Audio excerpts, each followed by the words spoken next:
Hello, and thank you for choosing this clean historical Western romance by Emma Ashwood. Before we begin, don't forget to hit that subscribe button. Your support allows us to keep sharing more wonderful stories for free. So grab a cozy spot, kick back, and let this story whisk you away to a different time and place. Enjoy.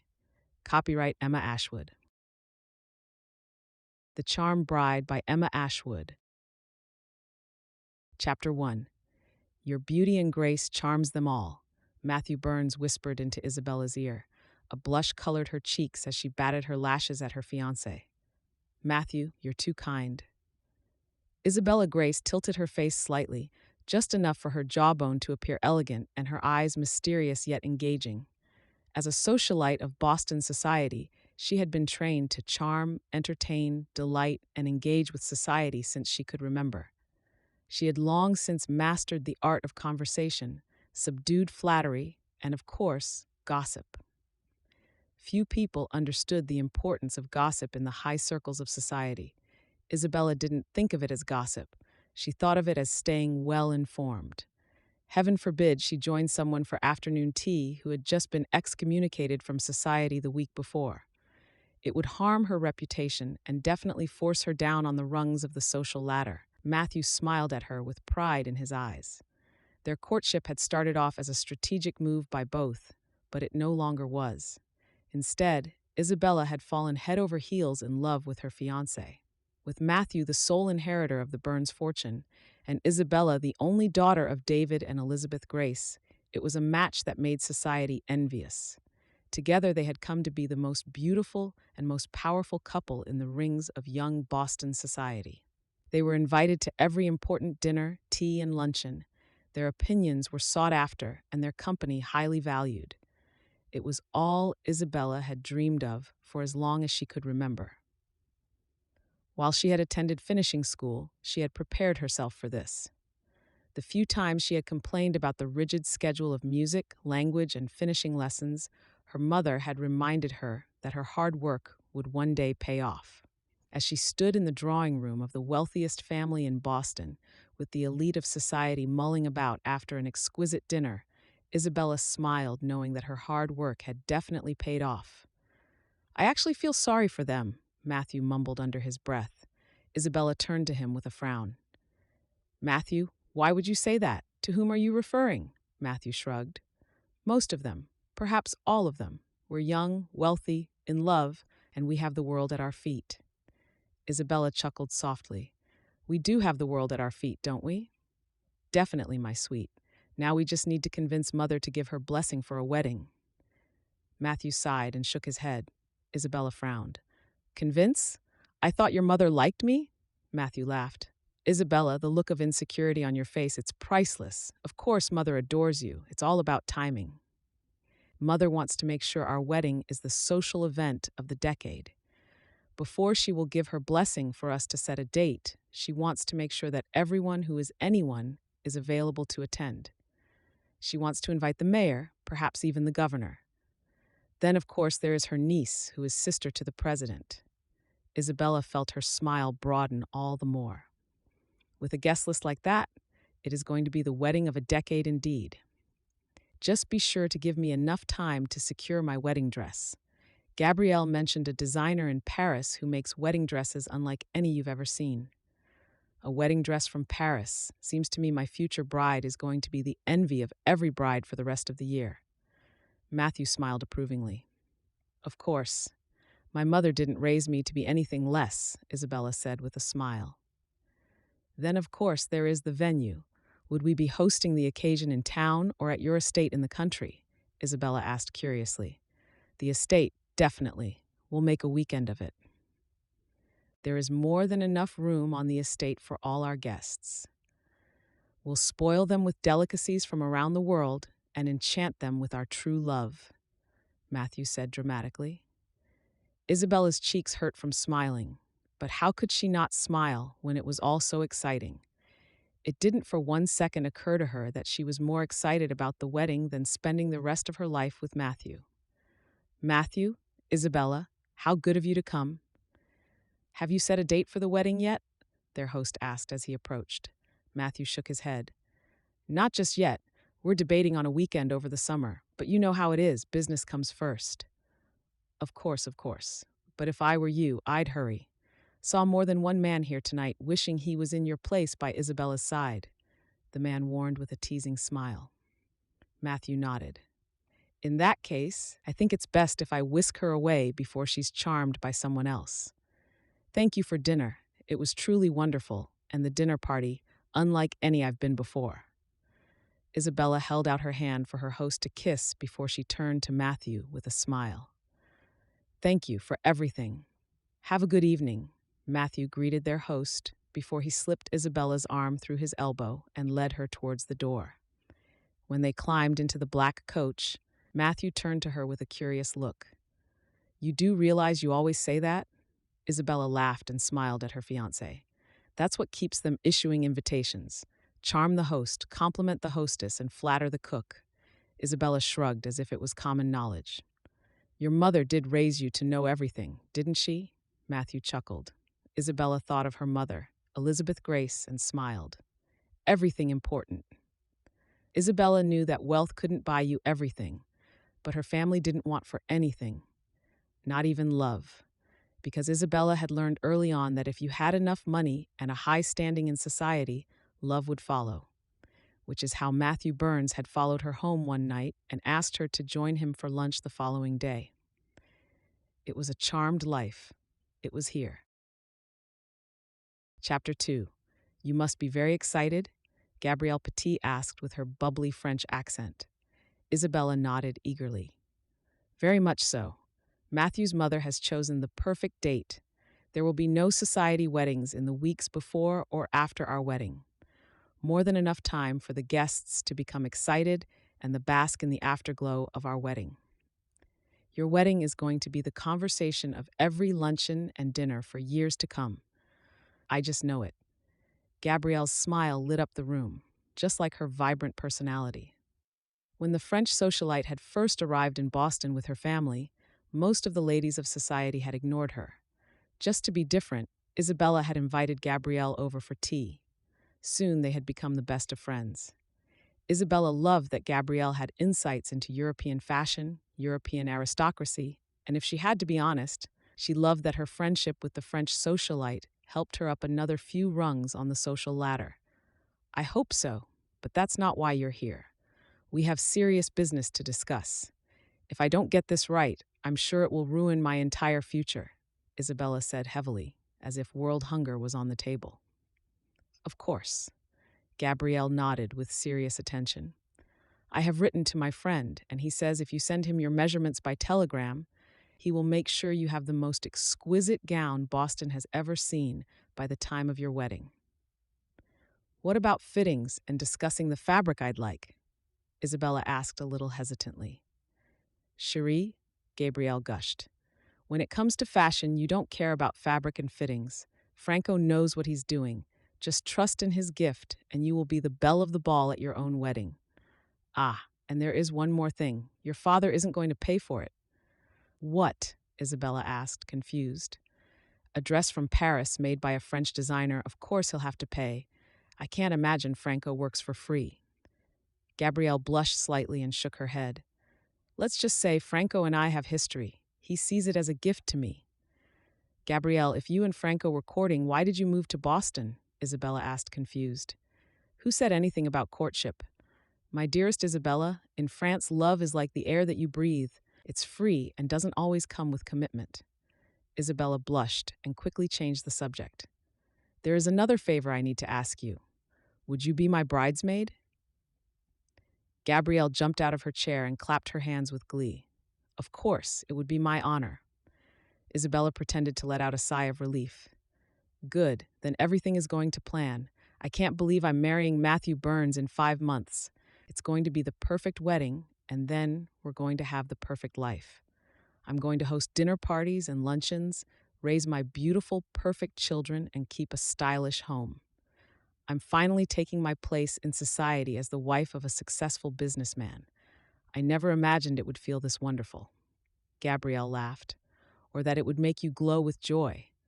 Now, what color am I to wear? While Franco is at it, he might as well make me something as well. Isabella thought for a moment before a smile curved her mouth. Something peach and soft.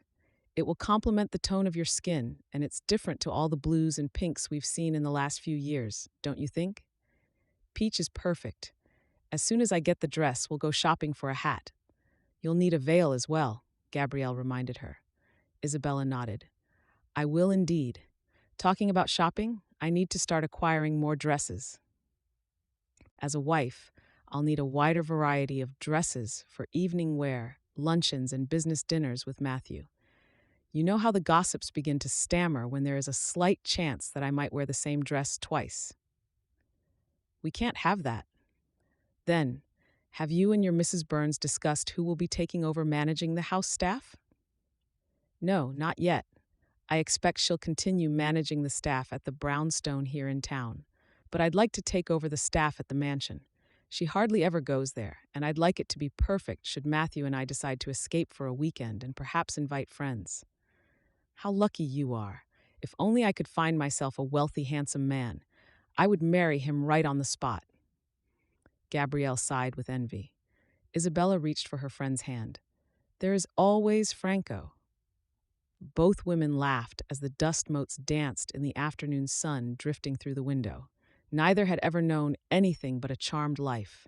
Their friendship had been cemented by their wealth and had grown with their social status. It didn't even occur to Isabella in that moment that their friendship would ever come to an end. Gabrielle's expression darkened. Did you hear about Louisa Persimmon? Goodness, I know. It's simply dreadful. Isabella let out a heavy sigh. To take up employment, it's a travesty. I know. When her grandfather passed away, her father had expected the family fortune to fall to him. Instead, everything was bequeathed to the other brother.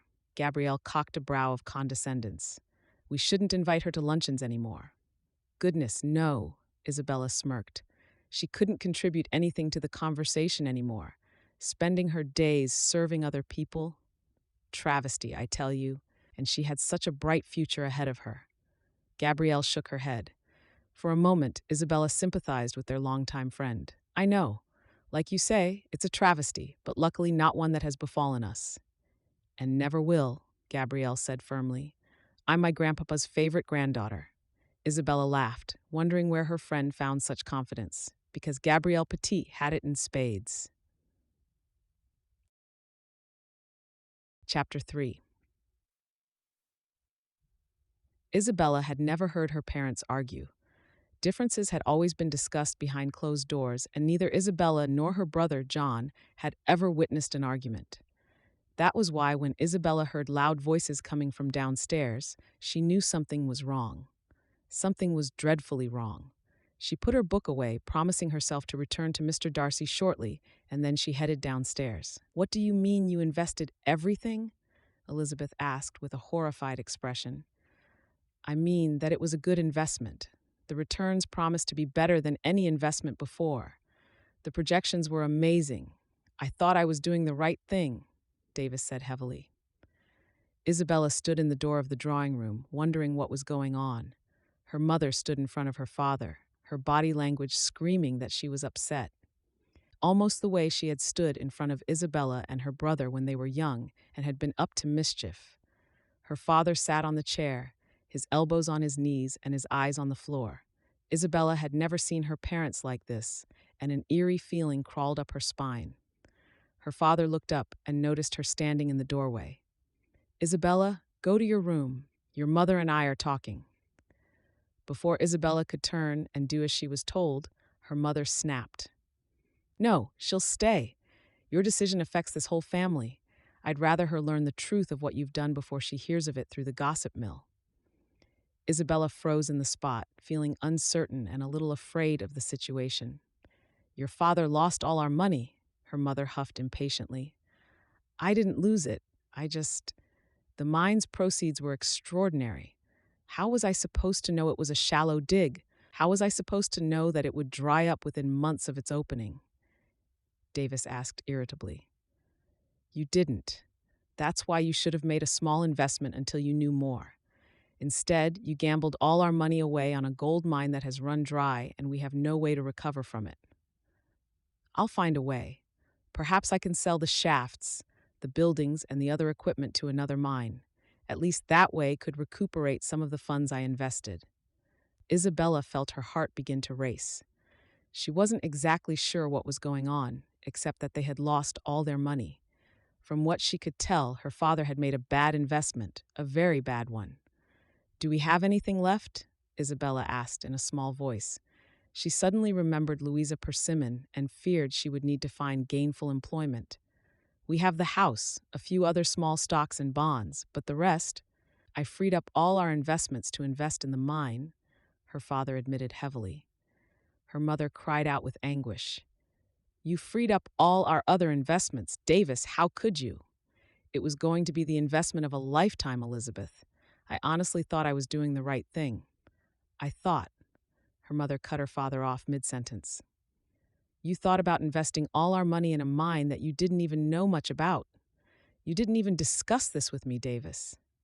"I've never discussed my investments with you. You've always been too grateful just to spend the money rather than ask where it came from." Her father snapped back. Isabella retreated. Now that she knew the details of the argument, she couldn't stand to hear another word. Their family had always been wealthy, wealthier than most. Most of their wealth had been accumulated through her father's ruthless investments and talent for spotting new opportunities. She didn't know much about it, but had overheard other men talk in the past. Most investors admired her father. Now he had lost everything. She ran upstairs and closed her door behind her. Her heart was racing, even as fear caused a chill down her spine. Without money, what were they going to do? Isabella walked over to the window and saw the beautiful trees budding to life on the streets outside. A smile curved her mouth, realizing that her mother was probably overreacting. Her mother had a way of overreacting unnecessarily. A bubble of laughter escaped her when she remembered how she and her brother had once swapped out the sugar in the sugar bowl for salt. Neither had known their mother was expecting company for tea. Their mother had scolded them about manners and the dangers of salt and how they had been irresponsible. She had gone as far as to convince them that they might have killed the unwitting guest. That was all this was now, she convinced herself. Her mother was overreacting, and her poor father was the one to bear the weight of her overreaction. By tomorrow, her father would have recuperated his losses and invested in a new market or mine, and then all would be forgiven. As easy as pie. Chapter 4.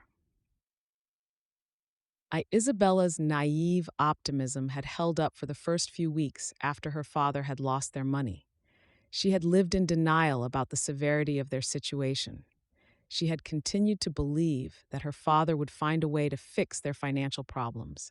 It was for this reason that she didn't see any reason to change her way of life or her spending habits.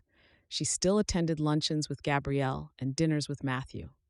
The first time she realized her mother hadn't been over-exaggerating was when Isabella had gone to the tailor to order undergarments, and the proprietor had told her that their account had been suspended. Isabella would never forget the humiliation of that moment. The only saving grace had been that she had gone alone. If one of her shopping friends from high society had been with her, news would have reached the entire Boston by the next day. Little by little, Isabella noticed changes at home, changes that brought home just how much money they had lost. Their house servants had been reduced from 12 to only 6. Their suppers no longer boasted leg of lamb and an assortment of meat dishes. Instead, only one protein was served per meal. Breakfast had been reduced to fresh bread and eggs with a few condiments. Isabella didn't mind these changes because they weren't evident to the outside world, only to their family. But regardless of keeping their troubles secret, Isabella had come to understand that their financial troubles weren't going to just pass in the night like a sailboat on the sea. Instead, it was the topic of conversation for every meal. Debts were discussed as well as where they could save. Isabella didn't even have the courage to tell her father about the tailor. Instead, she would learn about the other bills piling up faster than her father could pay them. There was no money for coal or for wood for the fireplaces. Isabella and her mother had taken to lap blankets like old ladies. Her father, a once handsome man with an air of authority, had become an old man overnight, with lines fanning from his eyes. Isabella wasn't sure if it was her imagination, but her father also seemed to have grayed at an unusual pace. Her brother John had offered to help them with their mounting debts, but John hadn't realized the severity of their debts. Even if he offered them every spare penny, they would still be in trouble. It was for that reason that her father had refused his offer of help. Not even Mr. Darcy could give Isabella a brief reprieve from the constant worry that had become her life. After spending most of the day in her room, trying to think of ways to save more money, Isabella headed downstairs for dinner. As she descended the staircase, she noticed how dark the house was. A brief glance around the foyer, drawing room, and dining room revealed that they had cut down on the use of candles and lanterns as well. The chandeliers only hosted half the usual candles. Another way to cut down on spending, Isabella thought, as she joined her parents at the dining room table. Her father sat with a glass of scotch and a pile of letters in front of him. Isabella didn't have to ask to know that those weren't letters of a good nature, but rather letters of demand. They had started arriving over the last week, and every day the mailman brought a few more. Her mother wore a worried look, although she summoned a smile at the sight of Isabella. "Isabella, how was your day?" "Good, thank you, Mother." Isabella pretended nothing was wrong as she took a seat. But the frown and gray expression on her father's face told another story altogether. Isabella reached for her father's hand, empathizing with him. Prosody. Although her mother blamed him for the bad investment, Isabella couldn't help but see how much that decision was haunting her father. He didn't need reminders of the mistake he had made. He was suffering enough. "We'll find a way through this, Father," Isabella promised him with a hopeful smile. Her father smiled sadly and shook his head. "If there is a way, I haven't found it." "You will," Isabella assured him. They dined in silence, but Isabella noticed that her father didn't touch his plate. He sat with a pen and a sheet of paper, writing down numbers. Every now and then he would scratch out a number and start a new calculation. Isabella finished her meal and glanced at her mother, who seemed just as worried as her father. "Mother, Father will fix this." Her mother shook her head. "I don't see how, Isabella. Even if I wanted to take up employment to help your father financially, no one would hire me. I was raised to host, dress, and entertain, not to work. I don't have a single skill. I can't even cook." "It won't come to that," her father said with a promising smile. For a moment, Isabella felt a warm calm settle over her. The Lord would help them get through this. She was sure of it. Suddenly, her father reached for his chest and cried out with pain. "Father!" Isabella shouted, rushing to his side. His face turned red even as he struggled to gasp for a breath of air. It didn't last more than a few seconds at most before her father let out a huff, and his head fell forward onto the bills on the table. Her mother's cries filled the room, even as Isabella tried to revive her father. An hour later, the doctor declared her father dead. Cause of death: a heart attack due to undue stress. Chapter 5. Isabella stood over her father's grave, dressed head to toe in black. She refused to let a single tear fall as the pastor spoke about her father's life. In the back of her mind, she couldn't help but feel relieved for her father. She had seen how his bad investment had taken its toll on his health. At least he didn't have to face the shame when news reached the rooms of society. Her father now rested in heaven, where money, health, and reputation would never affect him ever again. But that wasn't why Isabella refused to cry over the death of her father. A single glance at her mother reminded her that she needed to remain strong. Since her father's body was removed from their home, her mother had yet to speak a single word. It was as if her soul had completely retreated into her grief, refusing to let the world in. Her mother stood dry-eyed with a dark veil covering her face. If it hadn't been for the veil, the funeral goers might have questioned her mother's dry eyes. John and his wife Tess stood on the other side of the grave with their baby daughter. Isabella met John's gaze briefly and saw the concern in his eyes. Before the funeral, an attorney had asked to meet with them at their home afterwards. He hadn't said much, only that there were matters to be discussed. Isabella didn't understand John's concern. Her father had passed away. Surely his debts would be forgiven now? One by one, the funeral goers expressed their condolences to the Grace family before they left to continue with their day. Isabella reached for her mother's hand and found it cold and stiff. Her mother was completely unresponsive. If Isabella had cause for concern, it was for her mother. No amount of pleading had enticed her mother to speak. Together, they all returned to the family brownstone to meet with the lawyer. The lawyer met with them in her father's study. Tess and her daughter waited in the drawing room to give the family a little privacy.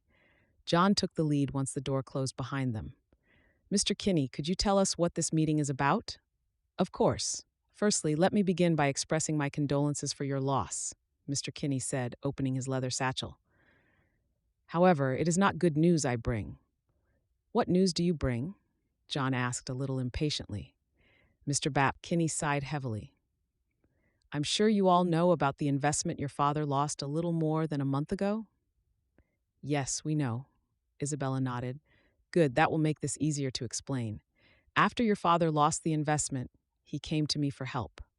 We discussed that the best option would be to borrow money against the few smaller bonds he still owned. Once those bonds showed a return, he would have paid me back. But now, as your father is no longer with us, I have no choice but to call in on that loan," Mr. Kinney explained, handing John a document. "John, can he do that?" Isabella asked, horrified. John nodded slowly. "Yes, father signed a clause that gives Mr. Kinney permission to call in on the loan in the event of his death." "What does that mean?" Isabella asked, fearing that they would lose more than their father today. "It means that father's debts will be paid, but there will be no income ever again." John sighed and shook his head. "How do you expect my mother and sister to run a house, to live, without an income?" "I'm sorry, but I'm sure you understand that isn't my responsibility. Perhaps if your father had taken better care with his investments, we wouldn't be in this situation," Mr. Kinney shrugged. "But as it is now, all I can offer to settle all outstanding debts out of goodwill. But from today forward, your mother and sister will need to pay their own way." Isabella gasped. "How? We don't have an income?" "I'm sure you'll find a suitable means to earn an income. The employment market is booming at the moment." "You expect me to get a job?" Isabella shrieked. "I don't see another way, I'm afraid. Now, if you'll excuse me, I have another meeting to attend." Mr. Kinney left just as quickly as he had arrived, leaving John, Isabella, and their mother alone in the study. "Mother, what do you think you should do?" John asked. Their mother didn't speak or even acknowledge John. Instead, she just stared straight ahead. Isabella felt tears begin to burn her eyes, but she bit them back. "John, what are we going to do? Mother refuses to talk and I can't work. What will I do?" John sighed and shook his head. "We'll figure something out. Let us not panic." Isabella shook her head. "I've been not panicking since father lost the money. I'm not sure how much longer I cannot panic." Isabella glanced at her mother before she nodded for John to follow her out of the study. Once they were in the hallway, Isabella stepped closer to her brother and whispered low enough for the few remaining house servants not to hear. "I'm worried about Mother, John. She's pretending to be deaf, blind, and mute. I've asked the doctor to see her, and he said that she's suffering from grief." "She doesn't speak at all?" John asked, surprised. "Not a word since that night." Isabella shook her head. She lowered her voice even more. "The doctor dared to say that grief could cause a person to become an idiot." "Nonsense. I'll get another doctor to come by," John insisted. "Thank you. As for the money, the house, the servants, what will we live on?" John sighed. "I'll help, as much as I possibly can." "Thank you. Father would be proud of you," Isabella said with a sad smile. "I didn't see Matthew at the funeral?" John asked curiously. Isabella shook her head. "He had an important meeting to attend." "Right. We just have to tide you and Mother over until the wedding. Then you will have Matthew to care for you, and I can take Mother in." John seemed to be calculating the number of days in his mind. "You're right. It's just a few months." Isabella smiled, feeling a little relieved. Once she and Matthew were married, they could sell the house and be rid of all the expenses. Chapter 6. Matthew was coming over for dinner. Isabella was excited to see her fiancé. It would be the first time since her father had passed. Matthew had been in meetings for the last few days, and tonight was the first time he was free for her. Isabella didn't mind. She understood that when you wanted to be wealthy, business always came first. For the occasion, she had made sure her mother was settled in her room and had enjoyed an early dinner. The last thing she needed Matthew to see tonight was how her mother had withdrawn into herself. Matthew needed to be assured that her father's passing hadn't changed anything in their relationship at all. She wanted to enjoy a private dinner with him and dream about their future together. If anything could get her through the next few months of living sparingly, it was the hope of a bright future, one that only Matthew could provide her with now. She had sold one of her best dresses this morning to make sure the cook had everything she needed for an extraordinary dinner. One that would give Matthew no reason to suspect they were having financial difficulties. No one knew better than Isabella that financial troubles could have you expelled from society faster than a wart on your face. When the brass knocker sounded, Isabella glanced at herself one last time in the mirror before she answered the door. "Matthew, how lovely to see you." Isabella welcomed him with a smile. Matthew frowned curiously. "Where is your butler, Isabella? Surely it isn't appropriate for you to open the door." Isabella waved the comment away. "He is down with the flu. Besides, I was excited to see you." Matthew shrugged out of his coat and hung it on the coat hook by the door. Isabella led him to the dining room, where a feast was waiting for them on the table. She had even insisted that all the candles in the chandelier be lit for the occasion. While they enjoyed dinner, Matthew entertained her with recent gossip, understanding she hadn't been very social over the last few weeks. For a short while, Isabella felt as if everything would truly be all right. Once the coffee was served, they moved to the drawing room. Matthew poured himself a scotch and drank it down in one swallow before he turned to Isabella with a strange expression. "Matthew, is something wrong?" Isabella asked, concerned. Matthew let out a heavy sigh. "I know, Isabella, everyone knows." Isabella's heart skipped a beat as fear coursed through her veins. She summoned a quick smile and laughed. "Of course everyone knows about the wedding. The invitations are going out next month." "Not the wedding, Isabella. Your family's troubles." Matthew poured himself another scotch. Isabella's eyes widened even as she feigned confusion. "What troubles?" "Isabella, stop pretending. I know about your father's investment. Everyone in the business knows about it. I know about the lands with the lawyer, and I know that you and your mother are as good as destitute." Matthew took a seat across from her. Isabella let out a heavy sigh. "Matthew, it's been such a travesty. But I know once you and I are married, this trouble will all be something of the past." Matthew shook his head. "Isabella, there isn't going to be a wedding." "What?" Isabella was now truly confused. "My mother insists that a wedding would be a mistake. Your family's name has been tarnished, your reputation diminished. If we were to wed, surely you understand it would affect my place in society." Isabella felt anger begin to course through her veins. "Is that what your mother says? That I'm now too poor to be your wife?" "I agree with her. Marriage should be a union of mutual benefit, not a sympathy transaction." Matthew shrugged, taking a sip of his scotch. Isabella was on her feet, ready to defend herself. A sympathy transaction, a union of mutual benefit. How stupid was I to believe it was a partnership of love? Do you really not have any feelings for me? "Isabella, please don't be theatrical. Of course I'm fond of you, but fondness won't repair your family's name. The sooner I distance myself from the Grace family name, the better. I've been in 2 meetings this week in which I was questioned about our relationship. I can't have our relationship affecting my business. Then tell them to mind their own business. None of this was my fault. Why I am being punished for it." Isabella cried out with emotion. Matthew stood up with a look of sympathy. "Unfortunately, the sins of the fathers do carry over to their children. I'm sorry it had to end this way. I'm sure you understand." "I don't. In fact, I don't understand at all. Does this mean that all those pretty words and expressions of love were just an act? We all do what we have to." Matthew sighed irritably. "Go on, blow out the candles. I know you can't afford to leave them burning. I'll show myself out. Isabella nearly screamed with frustration and humiliation. Your mother has already picked someone else for you to court, hasn't she? Guilt flushed over Matthew's face. If you must know, I'm taking Gabrielle Petit to lunch next week. It was as if he had slapped her. Over the course of dinner, Isabella had not only been humiliated, insulted, and betrayed, but also lost her fiancé and her best friend. She wouldn't even bother to ask Gabrielle's opinion. It was clear she had already chosen which side she was going to support. Because in Boston, society always had and always would come first.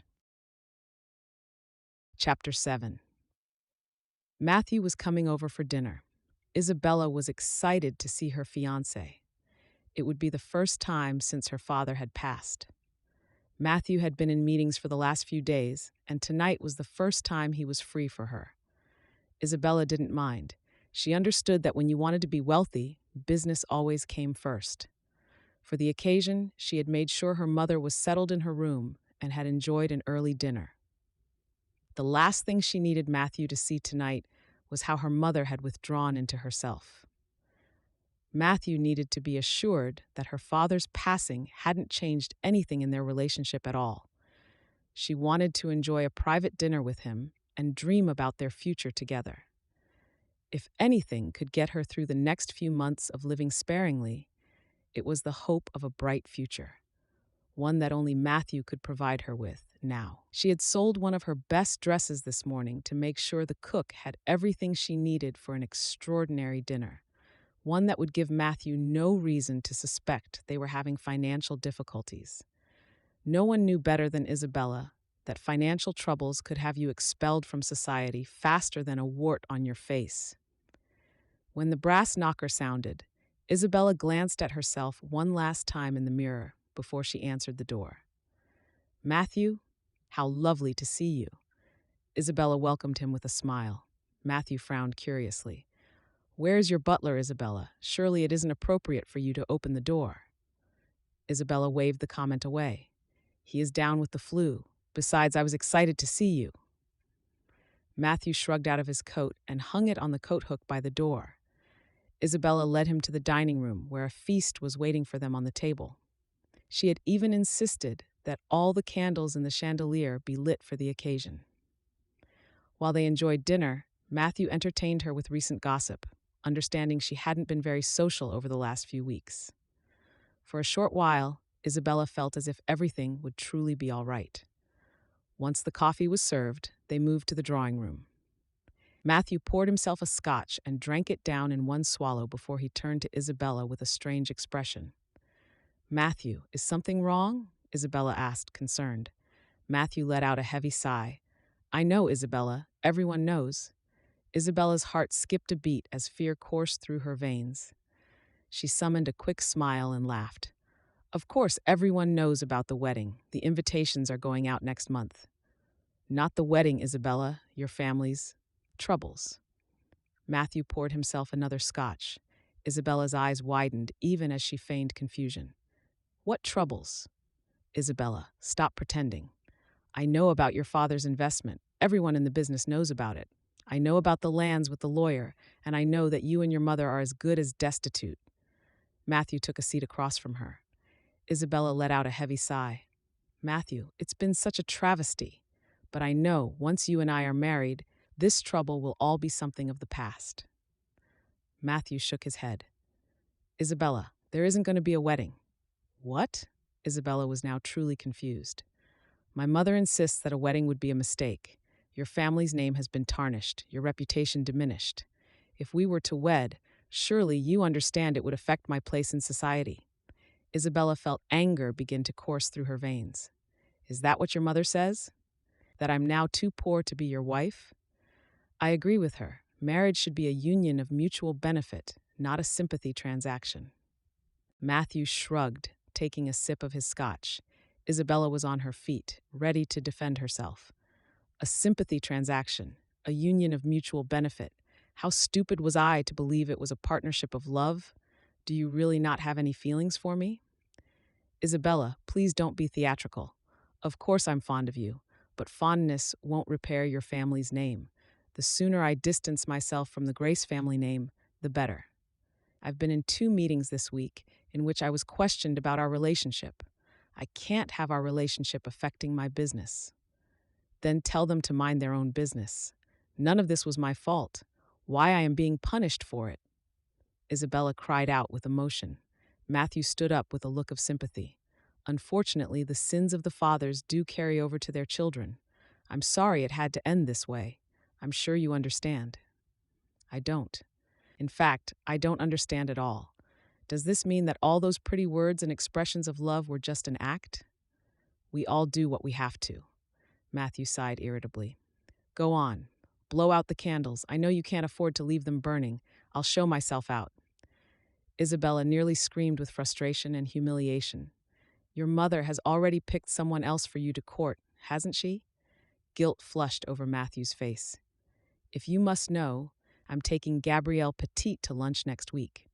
It was as if he had slapped her. Over the course of dinner, Isabella had not only been humiliated, insulted, and betrayed, but also lost her fiancé and her best friend. She wouldn't even bother to ask Gabrielle's opinion. It was clear she had already chosen which side she was going to support. Because in Boston, society always had and always would come first. Chapter 8. Doctor? Isabella asked, the moment the doctor came out of her mother's room. For the last week, her mother refused to leave her bed. She didn't bathe or eat unless forced. She spent all her time staring up at the ceiling. Isabella, be patient. He'll talk to us in a moment.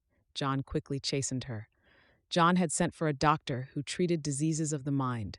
The man charged more than John could afford, but John had insisted it was time they got their mother the appropriate medical attention.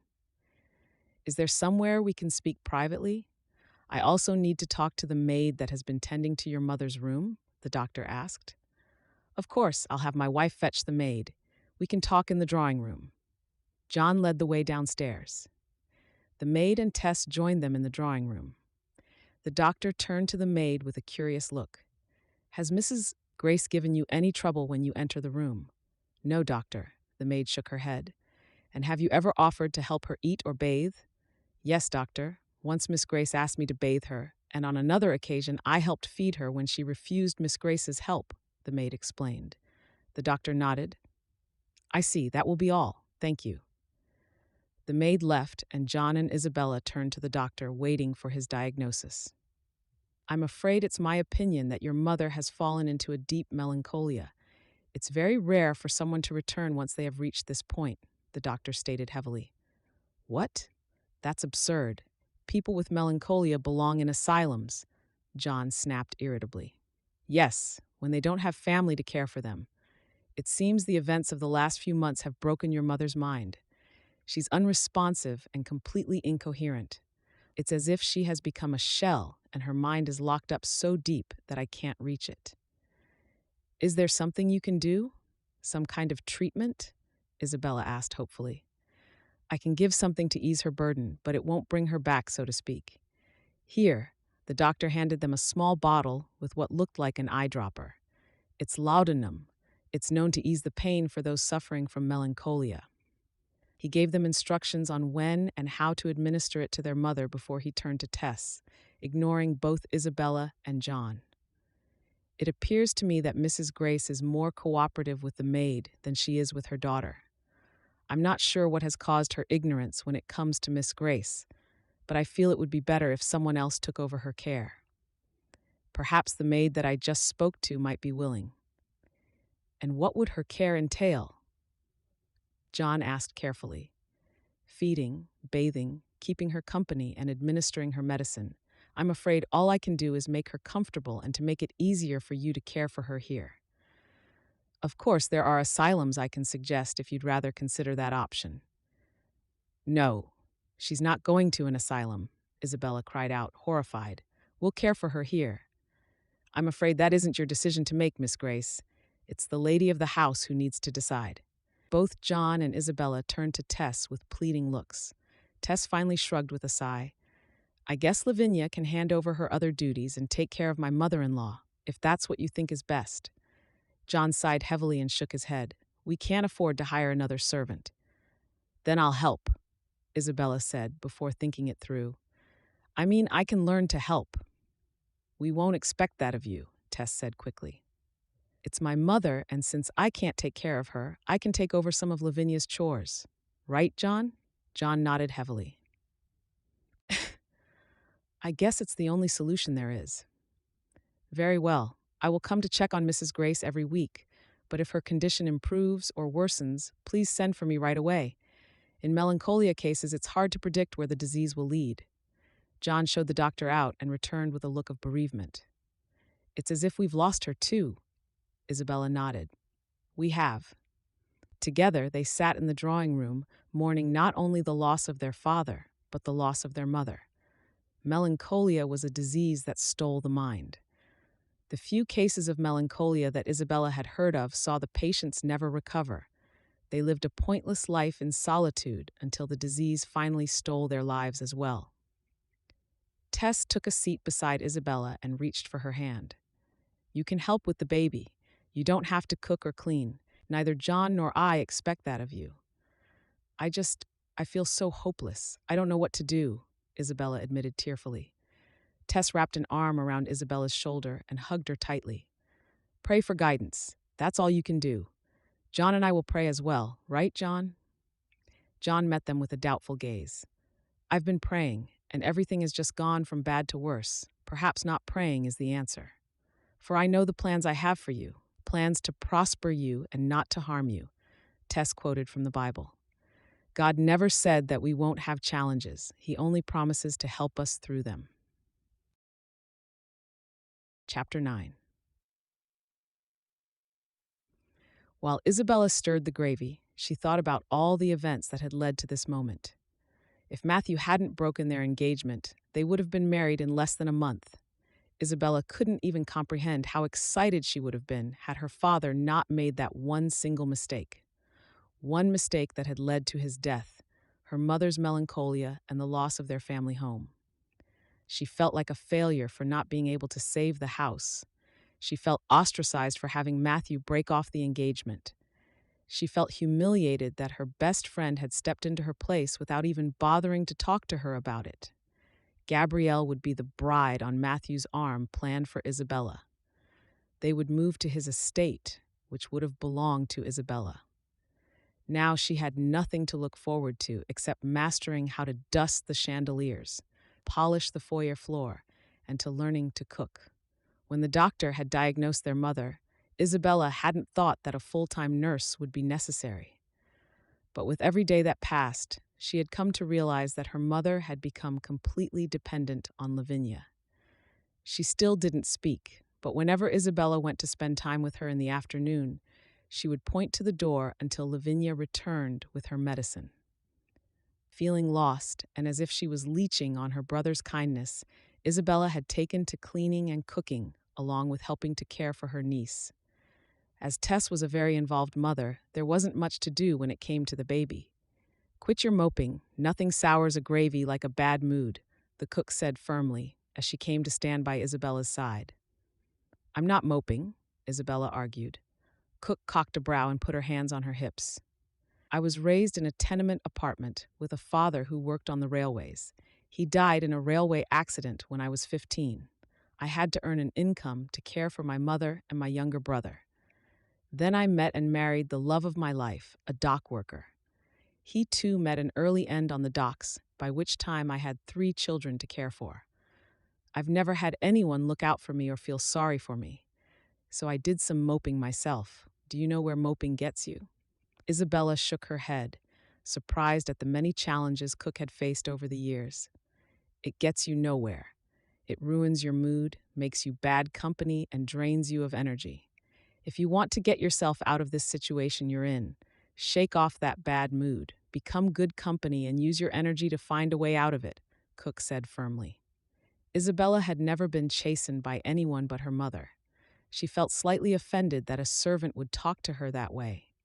But then it dawned on her that Cook was the first one to tell her to face her challenges and move on. A smile curved her mouth as she searched Cook's gaze. Might I ask your name, Cook? It's Agatha. Now keep stirring so that gravy can thicken. You still need to peel a dozen potatoes and knead the dough for the bread, Agatha said with a hint of smile. Isabella did as she was told and realized Agatha was right. She might not have a future of wealth ahead of her, but instead of wasting energy dwelling on what could have been, she would use her energy to learn everything she could. She would embrace learning housekeeping and cooking and even cleaning. At least then, when she met a man that showed an interest, she would have something to offer. Wealth might not be on the table, but at least she would be able to keep a home. What do you want to learn tomorrow? Agatha asked while decorating a cake for dessert. I don't know. I've learned how to make gravy and roast a leg of lamb, but I've never baked, Isabella admitted. Then tomorrow you'll be on dessert and I'll be on dinner. A woman needs to know how to bake. Isabella nodded, feeling a little spark of hope in her chest. She knew the skills she was learning wouldn't help her find a husband or become wealthy, but at least she was learning and getting ahead. For the first time since her life had been turned upside down, Isabella realized that she had spent her life wasting time, never learning anything but the latest gossip. Now, as she stood by the stove, sweat beading her forehead from the heat, she wondered if that hadn't been a shallow life. Of course, she could converse with anyone from a pauper to a duke, and she could dress to catch the eye of any person present. But these were real skills. Skills that might just help her forget about her horrid situation and help her look towards the future. She squared her shoulders and refused to think of herself as a leech on her brother's goodwill for another moment. Instead, she would see herself as a contributing member of the family.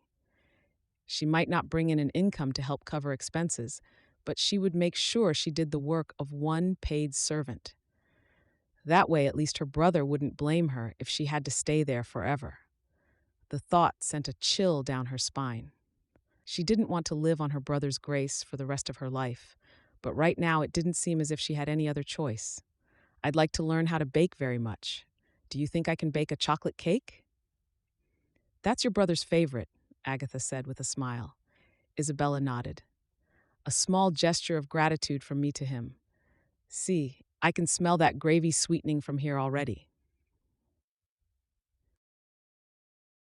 Chapter 10. Abel, get off that railing, Cooper Turner shouted, rushing for the 2-year-old about to climb into the corral with a wild stallion. His heart was racing a mile a minute, even as he reminded himself what a blessing it was to be a father. He grabbed Abel just in time as the boy was about to climb over to the other side. Relief washed over him as he set Abel down outside the railing. Don't do that again. That horse will kill ya. As Cooper looked up, grateful that disaster had been averted, he noticed his other son throwing sticks at a snake. Once again, his heart stopped, even as his legs began to move. Aaron, don't! Aaron turned to him, laughter bubbling from his throat. Snake! Aaron picked up another stone and threw it at the snake, which was preparing to strike. Cooper felt the blood rush from his head, knowing that a rattlesnake bite would be fatal. Without hesitation, he drew his pistol from his belt and took the stance of a shooter. Aaron, go that way, Cooper called out and gestured for Aaron to move to the left. Aaron thought it was a game and wobbled in an awkward run to his left while the snake kept its striking pose. With Aaron out of the way, Cooper squeezed the trigger. The snake fell into the dirt, its head blown clear from its body, which writhed in the throes of death. Cooper let out a sigh of relief as he holstered his weapon. Boys inside now. When Cooper had been told his wife had birthed 2 sons instead of 1, he had felt as if he had found gold in the desert. A double blessing. He hadn't once considered that his double blessing might turn into double the amount of trouble or anguish for him later. No one had known that Hannah would pass away before the boys celebrated their first birthday, and Cooper hadn't been prepared to be a single parent. Managing Haven Ranch and all the ranch hands was enough of a headache, and now with the twins to run after, he was finally coming to his wits' end. Over the last year and a half, Cooper had hired more than 10 nursemaids and housekeepers. It wasn't that the twins were naughty or unruly, they were just busy. And being busy on a ranch in the Wild West meant keeping them alive more than keeping them cared for. His boys were curious about everything and anything. They were up for any challenge and often egged each other on to explore. That was the problem. No nursemaid or housekeeper could be expected to run after two little boys on a ranch the size of a small town, while having to keep mustangs, cattle, wolves, and mountain lions in mind, never mind the snakes. His last nursemaid resigned the week before. "You got to put those two on a leash, boss," one of his ranch hands called out from the corral where he was busy breaking in a stallion. If that wild stallion could sire a foal, Cooper knew he would have a bloodline worth gold on his hands in the foals that would come after. But first, they had to be able to manage the stallion. "You stick to taming that stallion, and I'll stick to taming my boys," Cooper called out, although he couldn't help but wonder if a leash would not be the answer to his problem. He walked into the house to find both boys on the mat with their toys. Just then, they seemed as sweet as angels, but Cooper knew they wouldn't play quietly for long. "Boys, we've got to talk. You know you shouldn't be throwing rocks at snakes, Aaron. And Abel, as for you, what were you thinking trying to climb into the corral with a stallion?" The boys looked at him in confusion. They were barely 2 and didn't yet comprehend danger or his anger about their actions. Cooper couldn't help but feel as if he was failing Hannah in the way he was raising their sons. He still missed her every single day, with every single breath, and still blamed the Lord for snatching her away. Cooper hadn't thought it was anything more than a cough, but before long the doctor had diagnosed her with consumption. Not the kind that you could live with, the kind that killed.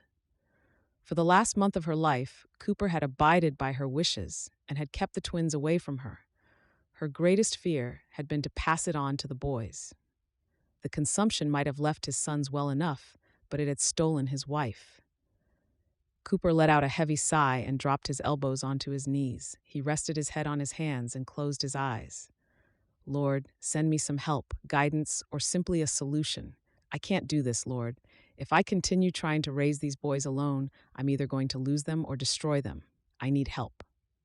When Cooper opened his eyes, both Abel and Aaron were looking at him as if he had lost his mind.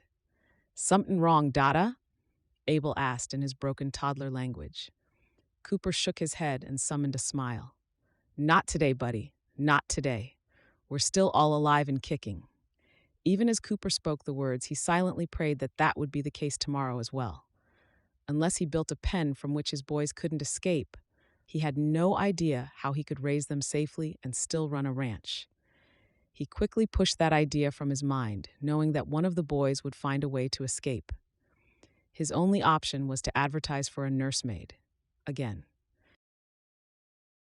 Chapter 11. The following day, Cooper saddled up to take on the momentous task of heading into town. In the past, going into town had been a welcome break from the demands of the ranch. He used to enjoy catching up with the townsfolk and maybe even stop by the local watering hole for a drink with a friend before heading back to Haven Ranch. But ever since the twins, that hadn't been the case. Instead, going into town had become an uphill battle, one where the nagging and complaining would start the moment they left the ranch. Once they were in town, things would get even worse. Abel and Aaron were both curious and had no desire to visit the places Cooper intended to go. If he planned on going to the post office, the boys would run off to the livery. If he planned on stopping by the barber's, his boys would disappear into the candy shop next door, or more concerning, attempt to cut each other's hair. Cooper loved his boys more than life itself, but raising them was proving to be more difficult than he could have ever imagined. He loved their wild, curious spirits, their braveness, and their confidence to attempt anything they set their mind to. He just hoped he knew how to rein them in enough to raise them right. This morning, he had the general merchant and the feed store on his list of places to go. The general merchant proved to be less of a challenge, since Cooper promised the boys they could each have a stick of candy if they behaved. Instead of running through the general merchant, wreaking havoc, they stood in front of the candy and debated for almost the entire time Cooper was there, the candy they wanted to get. Next stop, the feed store. Mabel Johnson had been running the feed store since Cooper started his ranch. She was a dear old woman who had taken over the business from her husband after a rattlesnake got him a few years back. But just because she was kind didn't mean she couldn't be ruthless. Everyone in town knew not to get on Mabel's wrong side. "Now you two be quiet and stay beside me, you hear? I can't have you running through the feed store and screaming like banshees while I'm talking to Mabel," Cooper warned the boys as they stopped in front of the feed store. They smiled up at him like two little angels, as if they had never set a foot wrong. Cooper sighed and shook his head before he walked into the feed store. "Mornin', Mabel. How's life treatin' ya?" Cooper asked, smiling at the older woman. "Cooper Turner, what a nice surprise to see you in here. Those boys are growing faster than bamboo shoots," Mabel said, smiling at the boys who had wandered a few feet away. "Yeah, you're telling me. Wilder than mustangs and more unruly than a bunch of robbers," Cooper stated with a fond smile. "I'm coming after you, you red skin," Aaron's voice cried out. Cooper turned just in time to see that Abel had found a feather and was holding it over his head, taunting his brother. Aaron reached for a bag of open corn on display, grabbed a handful, and tossed it at his brother. Before Cooper could stop Abel from starting a full-scale war in the feed store, Abel grabbed a handful of candles and began to throw them at his brother. "Boys," Cooper shouted, already knowing that today was the day that Mabel banned him from the feed store for good. Both boys turned and looked at Cooper for a brief second before they continued. Mabel stepped out from behind the counter and whistled so loudly that Cooper swore trains could hire her to announce their arrival. Both boys stopped mid-war and turned to look at Mabel with terrified expressions. "This isn't a battlefield, this is a feed store, am I right?" Mabel asked with a firm air of authority. Both boys nodded sullenly. "Right, I thought so. Now, until the both of you learn how to behave in a feed store, you're no longer welcome. You can sit outside on the boardwalk and wait for your pa, and don't you dare standing up and be running off. I'll come after you."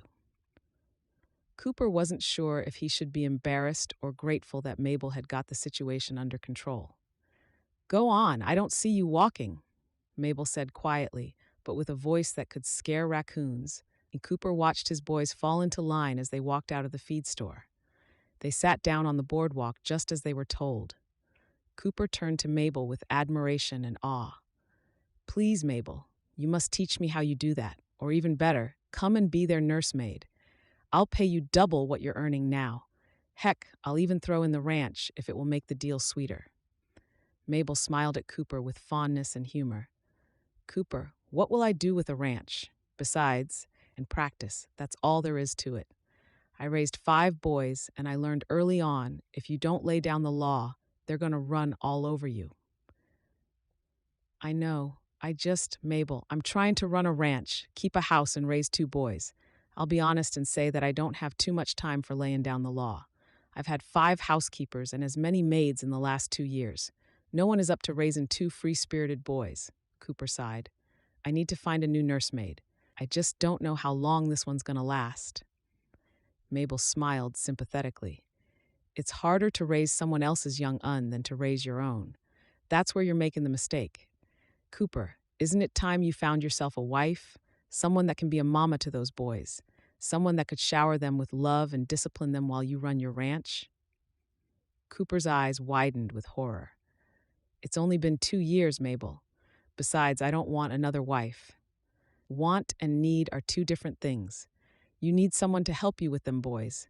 Nursemaids just want an easy job. Here, take this and send them your information. They'll find you a wife, one who will stay and fall in love with those boys. And who knows, maybe you'll even fall in love with her too." Cooper frowned at the newspaper, the Matrimonial Times. "What is this?" "This the answer to your troubles. That's what this is," Mabel said, patting the newspaper. "I've heard of a few men out west finding themselves brides in this newspaper. Women out east with challenges of their own often find it appealing to come out west for only the promise of room and board. It's a win-win, and my bet is it'll cost you a lot less than all these nursemaids and housekeepers you keep hiring from all over the country." Cooper really didn't think a wife was the answer, but just perhaps Mabel was right.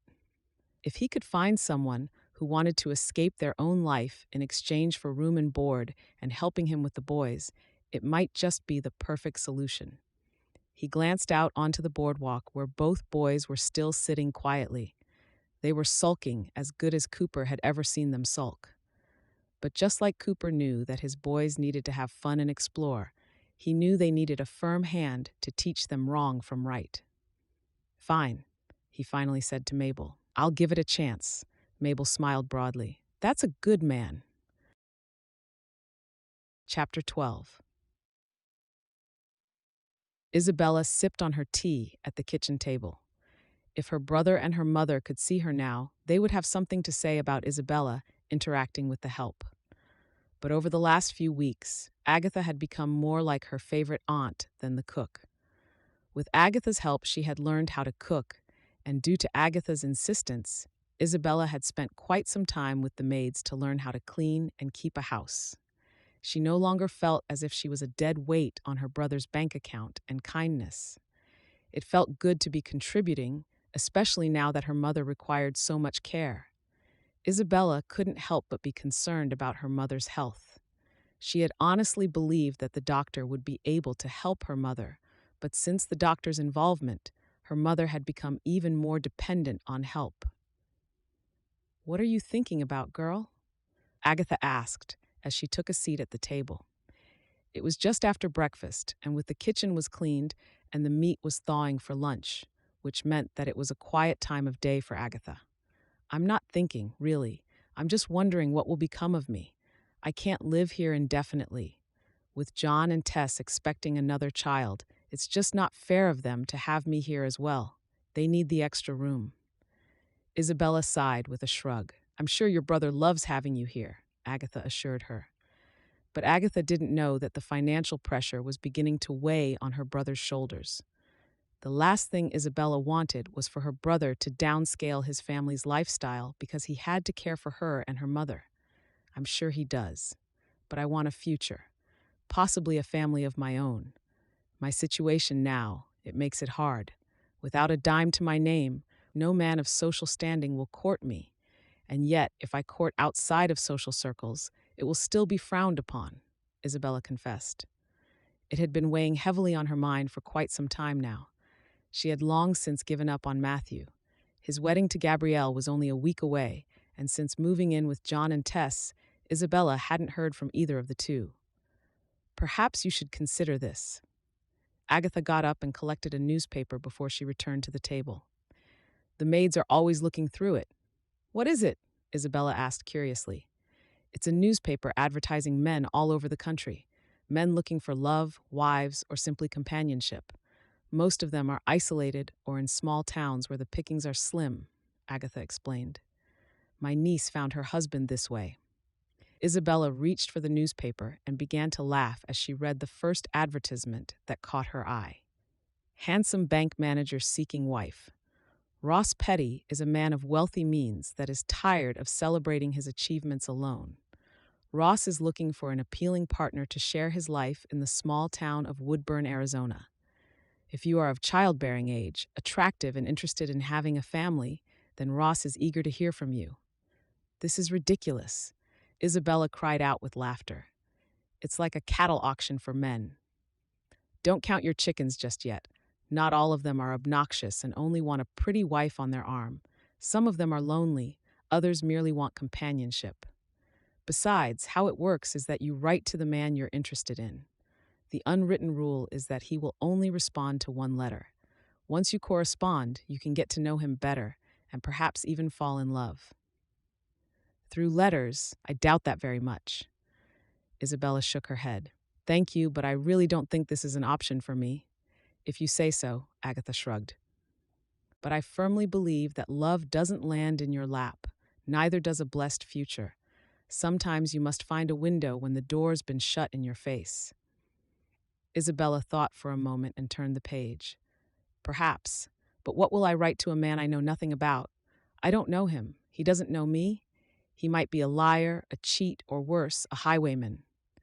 He might be, or he might be honest, kind, and the man you have been praying for," Agatha argued. Isabella wasn't sure that becoming a mail order bride was the answer to her question, but the idea of leaving Boston, the awful memories, and the humiliation behind did appeal to her. The idea of beginning afresh in a new town where no one knew of her father's financial troubles or her mother's illness might be just what she needed. And from what she could tell, none of the men advertising in the matrimonial times were hoping for a match with a wealthy wife. I'll consider it, Isabella finally agreed before leaving the kitchen with the newspaper in hand, feeling like a fool. But at least she felt like a hopeful fool. Chapter 13. Mabel's words kept resounding in Cooper's mind. Finally, the only way to get Mabel's voice and reminders about what his sons needed out of his mind. He had done what he had vowed he wouldn't. He had placed an advertisement in the matrimonial times. In the weeks that followed, Cooper had been certain it had been a fool's errand, one that wouldn't reap any rewards. But with every day that passed, he noticed more and more how the lack of having a mother affected his boys. Cooper could remember how Hannah had always chastened him for not revealing his emotions, and now he could see how that affected his parenting. He hardly had any patience with them, and interactions usually involved Cooper scolding them, protecting them, or tending only to their basic needs.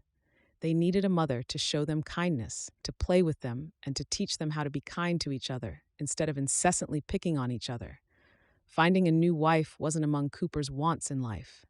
Even less was finding a new mother for his boys. They had a mother, a wonderful mother, and Cooper couldn't imagine anyone ever replacing Hannah in their lives.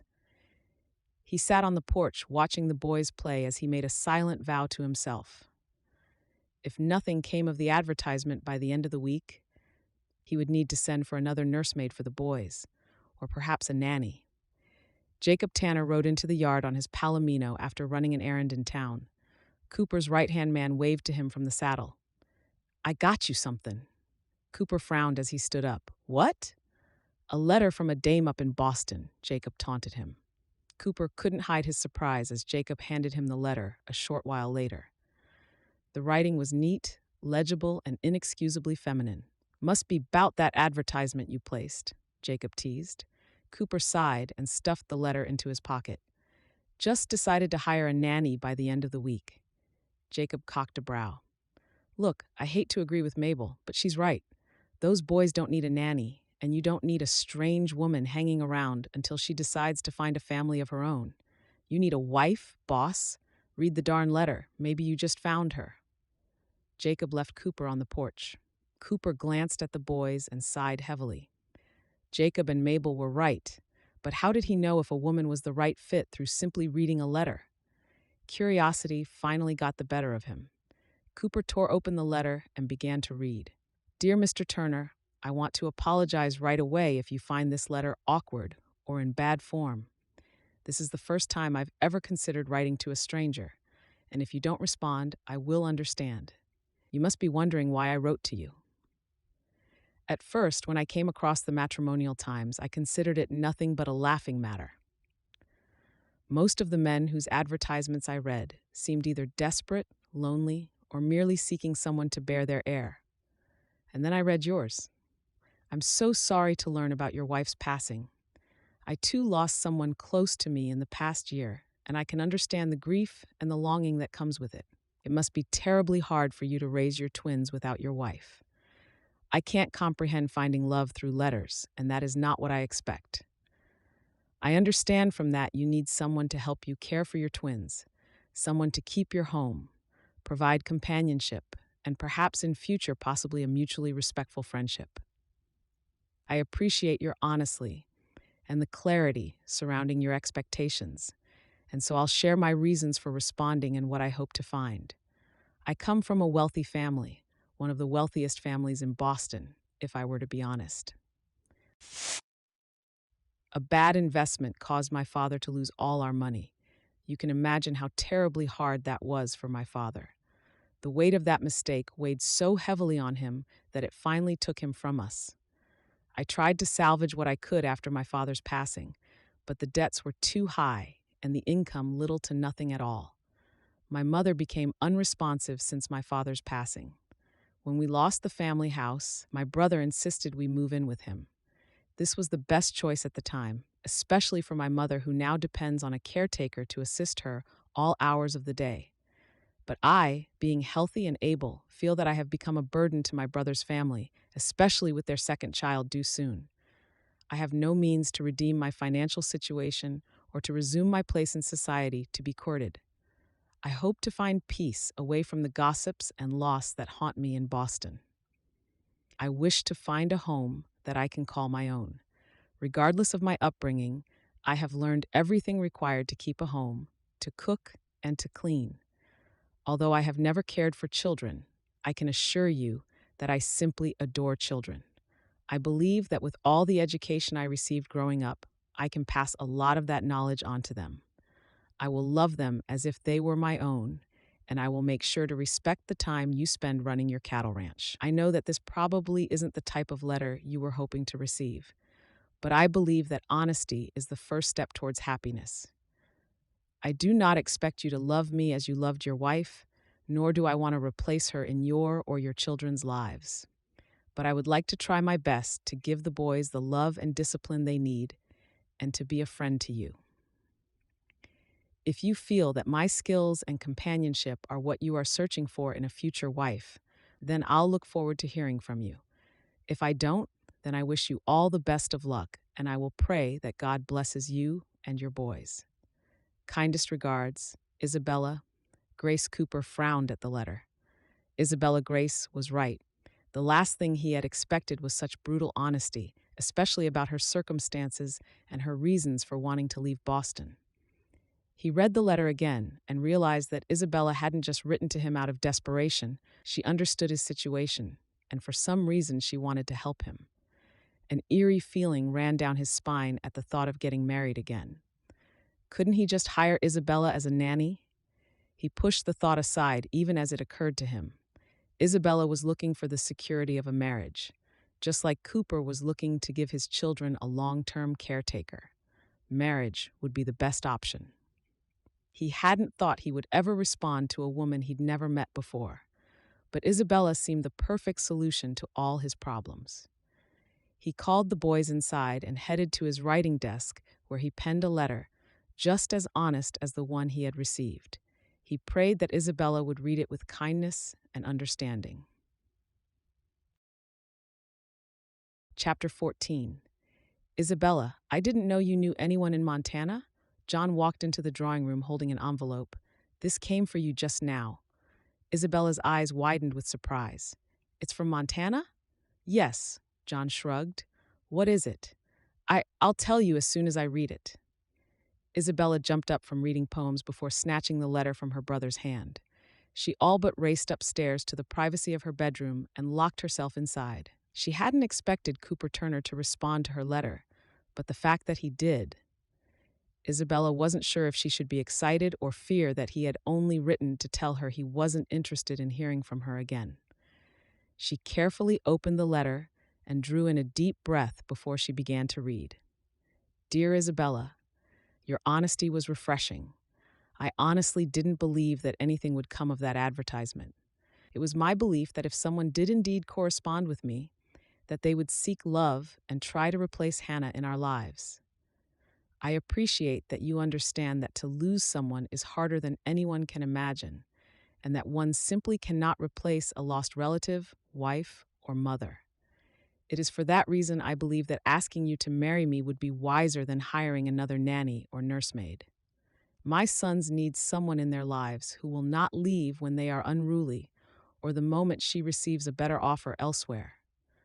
Through the commitment of marriage, not only will you know that you have a home and security, but I will know that my sons will have a constant caretaker for years to come, and I will finally have a little help keeping my home. If you wish to wait or correspond longer before accepting my proposal, I will understand. But it is my hope that you will accept my proposal and leave for Montana without undue delay. I have enclosed funds enough to cover your train fare, as well as the cost of a telegram to notify me of the date of your arrival. As soon as I know the date of your arrival, Arrangements will be made for the pastor to wed us before we leave town after you disembark. I look forward to hearing from you, and more so to a mutually beneficial friendship that will solve both our problems. I was sorry to learn about your mother's state of unresponsiveness. If there is anything I can do to assist with either your mother or your brother's expenses for her, I would be happy to do so. I will ensure that you have your own private quarters in my home. Please understand that nothing will be expected of you as a wife except to help with the chores around the home and to care for my twins. Yours kindly, Cooper. Isabella hadn't even realized she was breathing so quickly. She slowed her breathing to draw in oxygen before she read the letter again. Wasn't this what she had been hoping for? An uncomplicated marriage, security, and a home to call her own? Instead of going to her brother, Isabella took the servants' passageway to the kitchen in search of Agatha. If anyone was going to be honest with her about the decision she was about to make, it would be Agatha. Hope swelled in her chest as she stepped into the kitchen. It didn't make sense to look forward to a marriage of convenience, and yet Isabella was doing just that. It was an escape, a safe haven, and the chance for her to finally have a family of her own, even if that meant embracing another woman's children as her own. Chapter 15. Isabella, surely you realize how ridiculous this all sounds? Isabella squared her shoulders at her brother's words. She had waited all day to share the news of her engagement with John and Tess and her plans to move to Montana. For some reason, she had thought they would be happy for her, but John seemed completely horrified at the thought. "Why is it ridiculous?" Isabella asked, tilting her head. "Because I haven't met him." "Because you haven't met him?" Just because. John sighed and shook his head. "Tess and I said you were welcome to stay here. Why the sudden urge to leave? To marry a stranger, become a mother and leave?" "Stay until when, John? You and I both know my chances of courting disappeared the moment father lost his investment. If I look to court outside of the social circle, you will also not approve. I want a life, and as grateful I am to you and Tess for taking me in, you both know it was never supposed to be permanent." Isabella found herself quite out of breath. "Isabella, this man could be a liar, a murderer, or a thief. Have you even considered that? He might simply be luring you to Montana as prey." John sounded exasperated. Isabella smiled, remembering Agatha's words when she had spoken just those words. "Or he could be kind, generous, and my soulmate. I won't know if I don't go, and I'm going." "You're not going anywhere," John shouted, slamming his fists on the dining room table. Before Isabella could plead for his understanding, Tess laid a hand on her husband to calm him. "John, I know this isn't conventional, but from what Isabella tells us, I can't see why you're so against it. Isabella will make a wonderful mother to those twins, and it won't be a union of love. It will be union of convenience. Shouldn't she hold out for love instead?" John took a seat and let out a heavy sigh. Tess smiled kindly at Isabella before she turned to her husband. "Who will court her, John? No one of whom you might approve." And it's true what Isabella said. Right now, she is the subject of the gossip. After Matthew's disgraceful ending of their engagement and his marrying Gabrielle, surely you don't want your sister to be reminded of that every day for the rest of her life? That's not what I want, but nor do I want her to run away from her problems.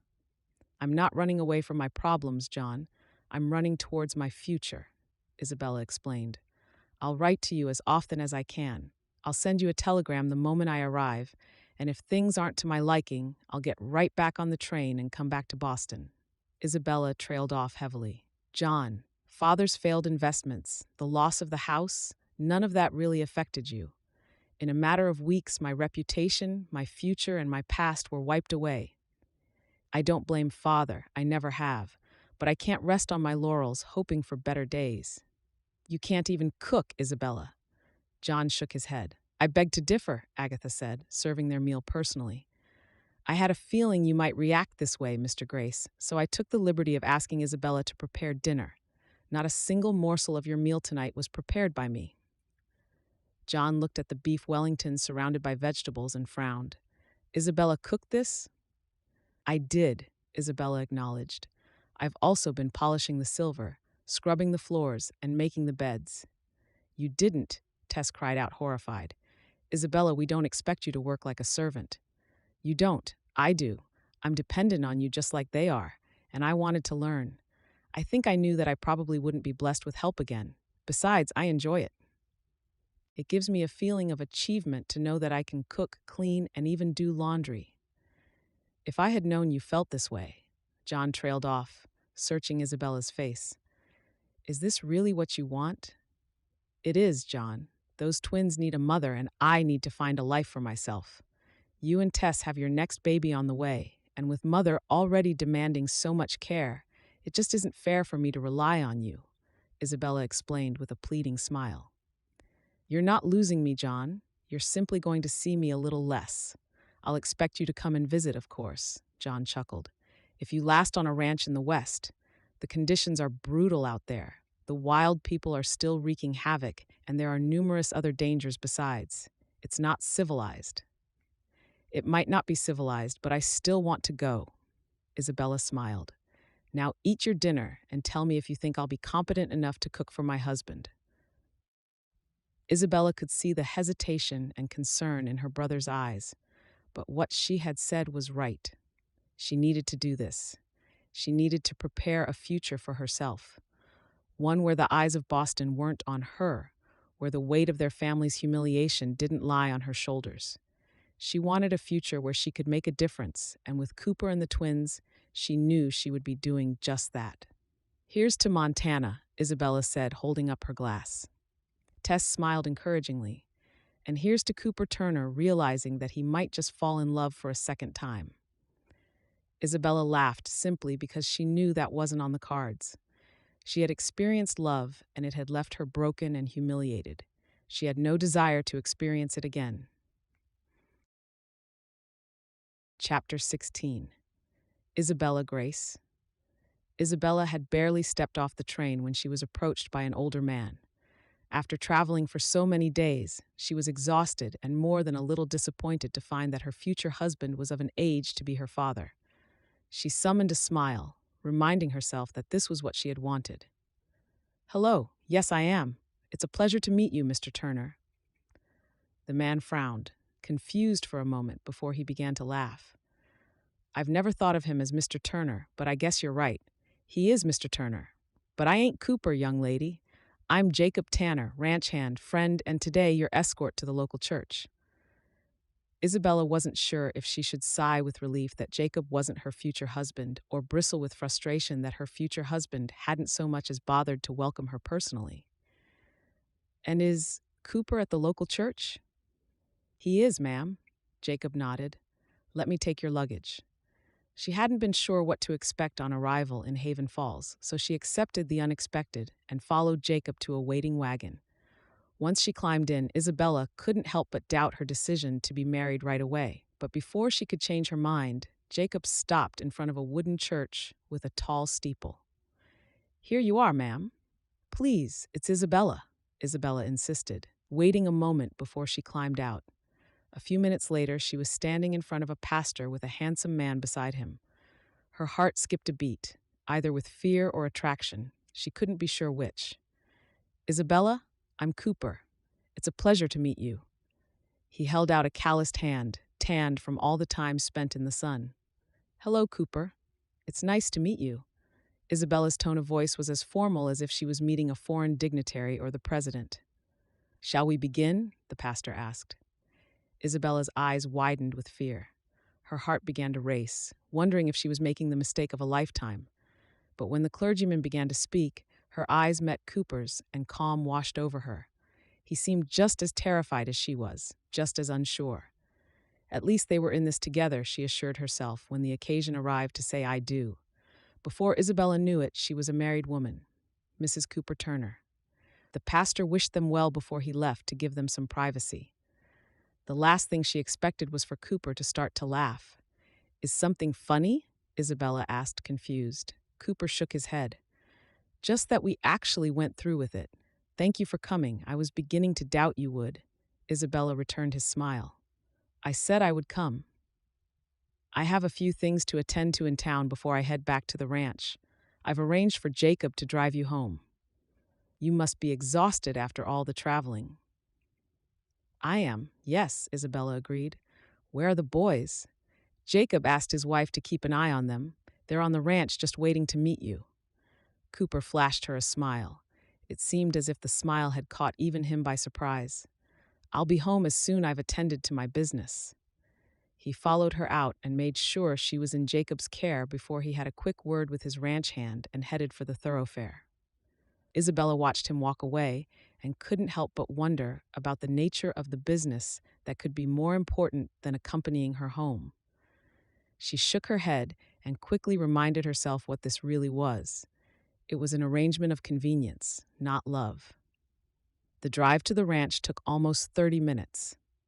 And Jacob entertained her with stories of the landscape, the different trees and plants, and even pointed out spots where she would probably find snakes at this time of year. By the time they arrived at the ranch, Isabella was relieved they hadn't encountered any of the snakes mentioned. Jacob carried her luggage inside before introducing her to his wife, who seemed even older than Jacob. The look of relief on her face at the sight of her made Isabella wonder if the twins were human or pure evil. "Thank heavens you're back. They're a handful, but you look young enough to handle them." They showed Isabella to her room before they left for their own cottage on the homestead of the ranch. Isabella found the boys in the kitchen. She couldn't help but be slightly terrified of them, but also excited to get to know them. "Hello, I'm Isabella." "Pa's wife?" one asked, scrunching up his nose. Isabella nodded even as she assessed the boys' faces. It was evident they were twins, identical even, but there were a few telltale differences that would help her to tell them apart. Aaron had a few freckles on his nose, and Abel seemed to have slightly darker eyes. "So you're our new ma?" Abel asked. "Or I can just be your friend." Isabella lowered herself to meet their gazes. "I can't wait to get to know both of you." "You already do?" Aaron asked, tilting his head slightly. "We just met." Isabella smiled, her heart already warmed. "That's right, but getting to know someone means you learn about their likes and dislikes and their interests. What do you dislike, Aaron?" Aaron thought for a moment before he scrunched up his freckled nose. "Peas. Pa made us eat them last time the nursemaid cooked them for us. It's disgusting." A chuckle escaped Isabella. "I never liked peas myself until I tasted them in a stew. They're actually quite delicious." She turned to Abel with a curious look. "How about you? Any dislikes?" Abel crossed his arms firmly. "My pa's new wife." Abel ran out of the kitchen to his room, with Aaron following on his heels. Isabella stood up, feeling as if she had been slapped. She had known that it wouldn't be easy to just step into the twins' lives, but she hadn't expected direct opposition from the get-go. She cast her eyes to the roof. "God, please help me. I want to help them. I want to make a life here. Open their hearts to my love, Lord. Amen." Not knowing what to do besides taking care of the boys, Isabella decided to unpack before she started on dinner. She might not add peas to the stew tonight, but she would in the near future. For tonight, she wanted to spoil the boys and get to know them a little better. Her thoughts went to Cooper, who was yet to return. Perhaps she might even get an opportunity to get to know him a little better as well. Chapter 17. Isabella had always been an early riser. Ever since she could remember, she had been the first person in her house up and in search of coffee. During the last weeks at her brother's home, she had taken to brewing the coffee in the mornings, even before Agatha arrived to start on breakfast. But after 2 weeks of living on Haven Ranch with Cooper, she had yet to wake up before him. Once or twice she had heard him leave in the morning, but every other morning he had already been out on the range by the time she awoke. Isabella didn't mind that her new husband was an early riser, or that he began his day the moment the sun's rays touched the horizon. But she was beginning to become concerned about the little time he spent at home. In the 2 weeks since she had moved to Haven Ranch as Mrs. Turner II, she had learned much that she would never have had the opportunity to learn in Boston. She had learned that planning to do chores with 2 busy boys in her care was almost as useless as wearing society dresses in the dusty environment that was a working ranch. She had learned that simple meals were more appreciated than the fancier versions she had learned to cook under Agatha's guidance. Isabella had come to appreciate the space and the coziness of a log cabin instead of the expanse of a large brownstone in Boston. And she had learned to look for snakes before walking. But most importantly, Isabella had learned that falling in love with children was almost as easy as smiling at a flower in bloom. Both Abel and Aaron were busy, curious, and sometimes frighteningly daring, but they were also kind, adorable, and so desperate for a little attention that they thrived on it. Apart from the necessary daily chores that needed to be done, Isabella allowed herself some flexibility when it came to scrubbing floors, doing laundry, and sweeping the porch, vowing to give the boys her attention when they sought it. It had only taken her a few days to realize that Aaron and Abel became unruly when they felt ignored or lacked attention. She had quickly picked up on the changes in their demeanor, and now when she noticed the merest sign of either acting out, she would round them up for an activity to do with her. Isabella had played with them in the dirt. She had drawn with them and had already spent hours reading them stories from the books she had brought with her from Boston. Her greatest concern since arriving on Haven Ranch was the little time Cooper spent with his children. She didn't expect him to spend his evenings with her or even to make an effort to have a conversation with her, but she did expect him to share that with his sons. Tonight, she hoped to coax Cooper to spend some time with his children. She wasn't sure if he was simply busy or if he just didn't want to spend time at home, but change was required. When he had written, he had expressed the need his children had for a mother, but now Isabella was more concerned for the need they had for a father who was alive and well, and yet hardly ever took the time to read to his sons. He didn't involve them in the daily activities of the ranch, and hadn't once praised them for their achievements. Instead, he was always ready to chastise when they were naughty. Cooper needed to realize that being a father was more than just discipline. It meant expressing love as well. When he walked into the cabin over lunchtime, Isabella was ready to fight for some of his precious time. "Here is your lunch. I hope you don't mind sausage and grits." "Thanks," Cooper said, immediately tucking in. Saying he was a man of few words was an understatement. He hardly ever spoke, or perhaps he just didn't speak to her. "I was wondering if you might return in time for dinner tonight." She's percent. "The boys and I have a surprise we'd like to share with you." The surprise was baking cookies that afternoon so that the boys could show their treats off over dinner. Cooper frowned up at her and shook his head. "We're moving the herd, taking shifts to get them down to the lower pastures before winter sets in. I need to be there to make sure there is a man on shift before they stop for the night."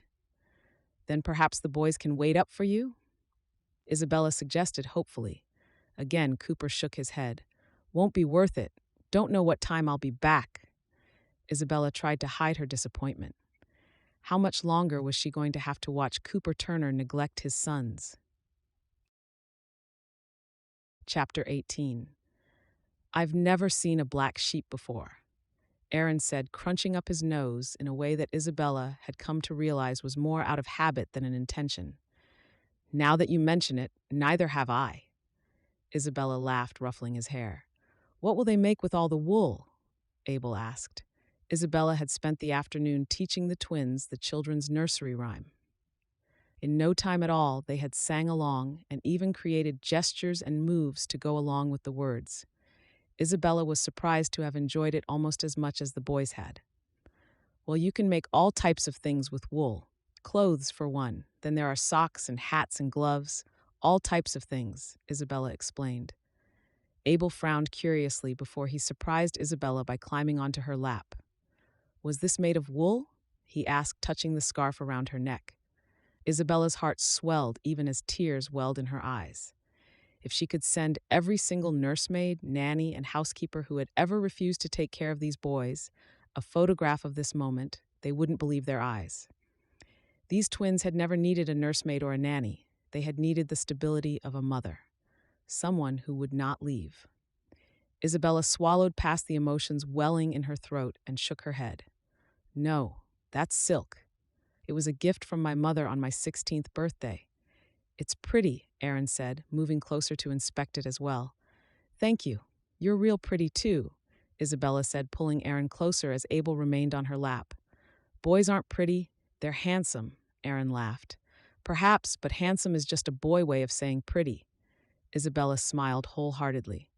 After losing everything and even Matthew's devotion, she had never realized she could feel happy or fulfilled again. And yet it was not a man who had returned this to her, but two little boys. Isabella's heart skipped a beat, realizing that these boys were no longer just her wards, they were her children. She loved them as her own. It was fascinating to know that she had come to love them so completely in so short a time. If only their father was as easy to love, she thought with an inward sigh as Cooper frowned at them from the horse corral. Their eyes met for a moment, and Isabella wondered if she would ever feel about Cooper the way she had felt about Matthew. When Cooper's expression hardened, she realized the answer was no. To Cooper, she would always just be the woman who cared for his children. Anger bubbled through her joy, wondering if Cooper even knew what love was. She had not seen him express it to his children during the time she'd been there. But then, he mourned for his wife. Surely he knew what it was to love if he grieved for someone he had lost. Can we learn another song? Aaron asked, snuggling even closer to her. Isabella laughed as she lifted him onto the arm of the rocking chair. How about we learn the alphabet song? Alfalfa song? Abel asked, confused. No, alphabet. Here, let me sing it to you first. Isabella began to sing the song, and the boys watched her with such wonderment that she didn't even notice Cooper approach the porch. Shouldn't they do something more practical than riding a rocking chair and singing songs? Cooper snapped. Isabella felt the boys stiffen against her. She wouldn't let Cooper diminish how much quality time mattered to the boys, especially feeling loved as they sat with her on the rocking chair. She smiled at Cooper with enough sweetness to poison someone with sugar sickness. We will, later. Right now, we're singing and cuddling, aren't we, boys? Aaron and Abel both eagerly nodded. We're cuddling, 7 Brent. Isabella couldn't help but chuckle at their eager answer. That clearly didn't please their father. Usually, Isabella would use her brief interactions with Cooper to encourage him to spend time with the children. But in that moment, she didn't want Cooper to sour the special bond they had forged. Don't you have cattle to run after? Cooper's eyes narrowed with ill humor as he looked up at her from beneath the porch. Isabella would not back down. She had faced down some of the wealthiest men in Boston and wouldn't be perturbed by a man that believed himself to always be right. He spoke a gruff word under his breath that Isabella couldn't hear before he left them in peace. Isabella retrieved her smile and began to sing again. When she felt Abel grow heavy against her shoulder, she realized he'd fallen asleep. Nothing had ever made Isabella feel more special than knowing that Abel trusted her enough to fall asleep on her shoulder. While Abel softly snored, she and Aaron continued to sing. It was easy to forget that although they were twins, they each had their own personalities and their own needs. They each needed personal attention, and right now, Isabella was determined to give that to Aaron in abundance. For the next hour, they sang and laughed while Abel slept. When Abel finally woke up, it was time to start on dinner. Instead of asking the boys to keep themselves busy while she cooked, she encouraged them to help her. Those first few days on the ranch saw the boys try everything within their power to challenge her authority. But Isabella had quickly learned that every bit of attention she gave brought a measure of obedience. Chapter 19. That was delicious, Aaron said, rubbing his tummy. Yummy, Abel agreed. Can we have that again soon, Isa? Isabella nodded. Of course we can. Isabella wasn't exactly sure when, but both boys had taken to calling her Isa instead of Isabella. The shortened version of her name would have made her mother wince, but it warmed Isabella's heart. Now, why don't you two clear the table like I taught you before you get ready for bed? Isabella had taken the morning to teach the boys how to set a table and how to clear it once dinner was over. For someone who had grown up with servants, it was easy for Isabella to understand the importance of chores now. She wanted her boys to grow up knowing how to do the things she never learned. Setting and clearing a table might not be life-changing skills, but it was a start. Abel and Aaron both jumped out of their chairs, eager to prove to Isabella that they had paid attention.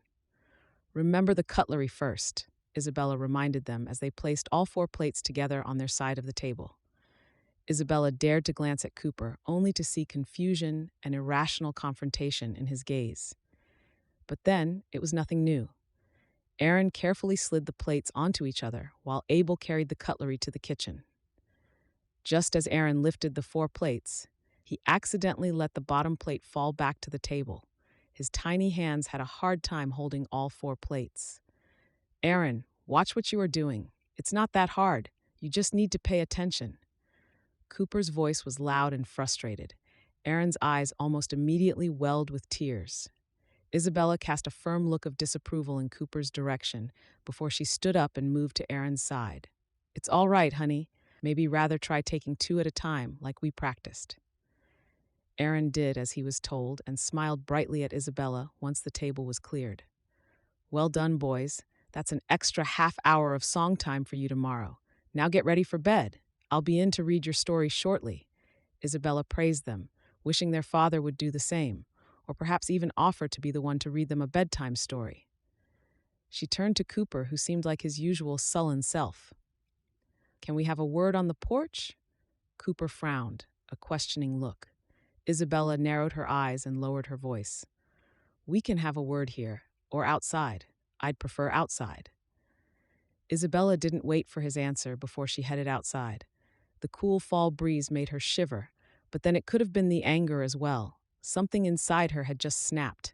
She had stood by and watched Cooper scold the boys and reprimand them for too long without praise or affection.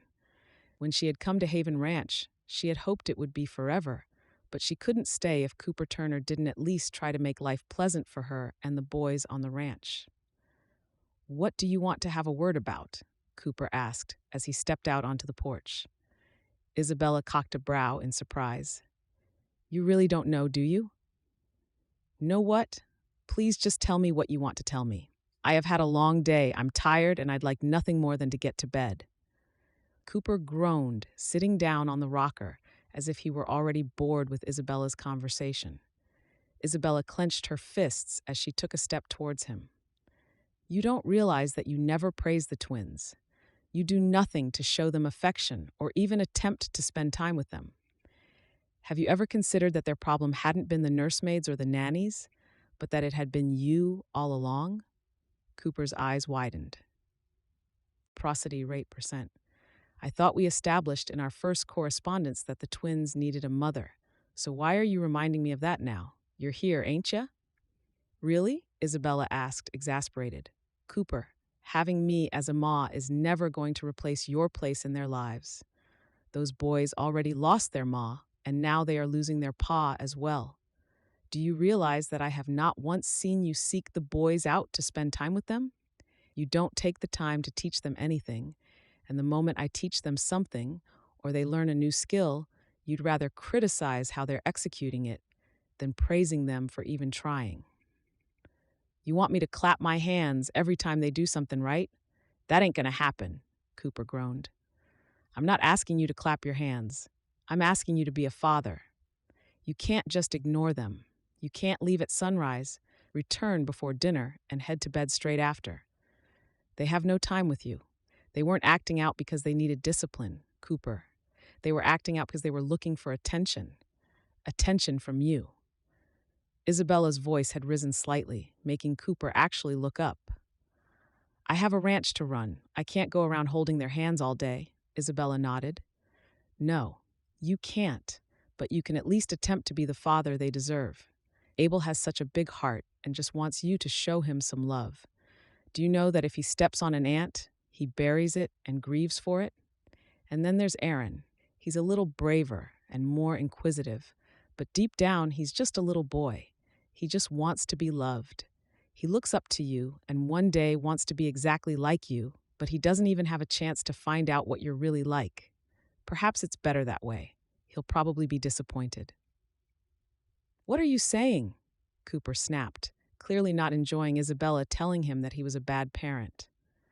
Isabella drew in a deep breath and hoped she was doing right. I'm saying that unless you try to be a better father, I won't sit around and watch you hurt these boys any longer. I don't want to leave, Cooper. Heaven knows I've fallen deeply in love with those boys, but it breaks my heart to see the way you treat them. Perhaps it would be better if you found a nanny who isn't so attached. So you want to leave? Cooper demanded. Isabella shook her head. And yet again, you're not listening. I don't want to go anywhere, Cooper, but I need you to be a real father to those boys. I need you to at least try to be my friend. We've barely spoken more than 5 minutes since I arrived. This isn't the life I want to live, and this isn't the life those boys deserve. If Hannah were here, I'm sure she would agree. Isabella didn't wait for him to respond. Instead, she headed straight to her room. Cooper could tuck the boys in tonight. She had some crying to do. Chapter 20. Cooper sat on the porch trying to figure out what had just happened. He had never met anyone that stood up to him before, except for Hannah. Since making Isabella his wife, he had tried to keep his distance from her, afraid that proximity would lead to affection. The last thing he'd expected was that Isabella would chasten him, argue with him, and tell him some home truths about his parenting. If that hadn't angered and surprised him enough, he had been dumbstruck when she had mentioned Hannah. For a moment, he wanted to demand that she never speak Hannah's name again, until he realized she was right. Hannah wouldn't have wanted him to be the father he had become. It was easy to admit that through grief, the work on the ranch, and taking care of the boys, he had become stuck in routine instead of trying to be a good father. But was he ready to admit that to Isabella? He had been adamant Isabella would have no effect on his emotions in any way. There had been a time or two that she had brought a smile to his face when she was playing with the boys. But to anger, exasperate, sadden, and excite him in a matter of minutes was not tolerable. For the first time, Cooper had allowed himself to really look at her tonight. Isabella might have been as angry as a bobcat whose prey had just been stolen by a fox, but she had never looked more beautiful. All fiery and angered, she had reminded him what it was to care about something. To care about someone so much that you were willing to cry if not treated right. She might not have realized it, but Cooper had seen the tears well in her eyes. A heavy sigh escaped him when he heard the front door creak. He wasn't ready to face her again just yet. He needed to work through everything she had said, and then he needed to find a way to ignore the emotions she had awoken in him, emotions such as attraction. "Pa, why'd you make Isa cry?" Abel demanded with his hands on his hips. Aaron joined his brother's side. "You can't let her leave, Pa. We like her. Please, Pa, don't let our new ma leave too." If Cooper had thought Isabella's word had upset him, he clearly hadn't considered hearing his boys defend her. "I didn't make her cry." "Yes, you did. She's crying in her room. She didn't even come and read us our story." "You have to make her stay, Pa. Please, Pa, don't let her leave," Aaron insisted. "We'll be better, we promise. We won't bother you so much. We'll be good." Abel backed his brother with promises. A searing headache began to pulse behind Cooper's eyes, realizing Isabella had been right with every word she had said. He had become a terrible father, one that his children thought didn't love them, a father that his boys would plead with to have a practical stranger stay with them. Cooper swallowed past the regret and guilt that welled inside him. "Come here, both of you." "We can't sit on your lap. You said we're too big, remember?" Abel reminded him of the words he had spoken not long before Isabella had come to live with them. And yet, Isabella had allowed both his boys to sit on her lap numerous times. "I think my lap has grown since. Let's try." Cooper encouraged them. He pulled Aaron onto one leg and Abel onto the other. "I'm sorry I've been so angry." "It's all right, Pa. You said we're naughty. It's our fault." Aaron nodded, repeating more of Cooper's harsh words. "You're not naughty. I was naughty for not taking better care of you. I'm sorry I haven't been around as much as you would like. I'm sorry I don't play with you. I'll try and do better," Cooper promised his twins.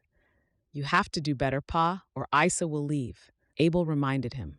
Cooper nodded and pulled his boys in for a hug. "And we can't have that."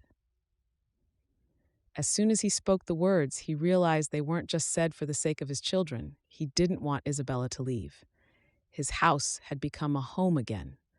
He might have avoided the homeliness or her sweet laughter, but suddenly he couldn't imagine life without her. Chapter 21. The decorations look wonderful, Cooper complimented, joining Isabella by the fireplace.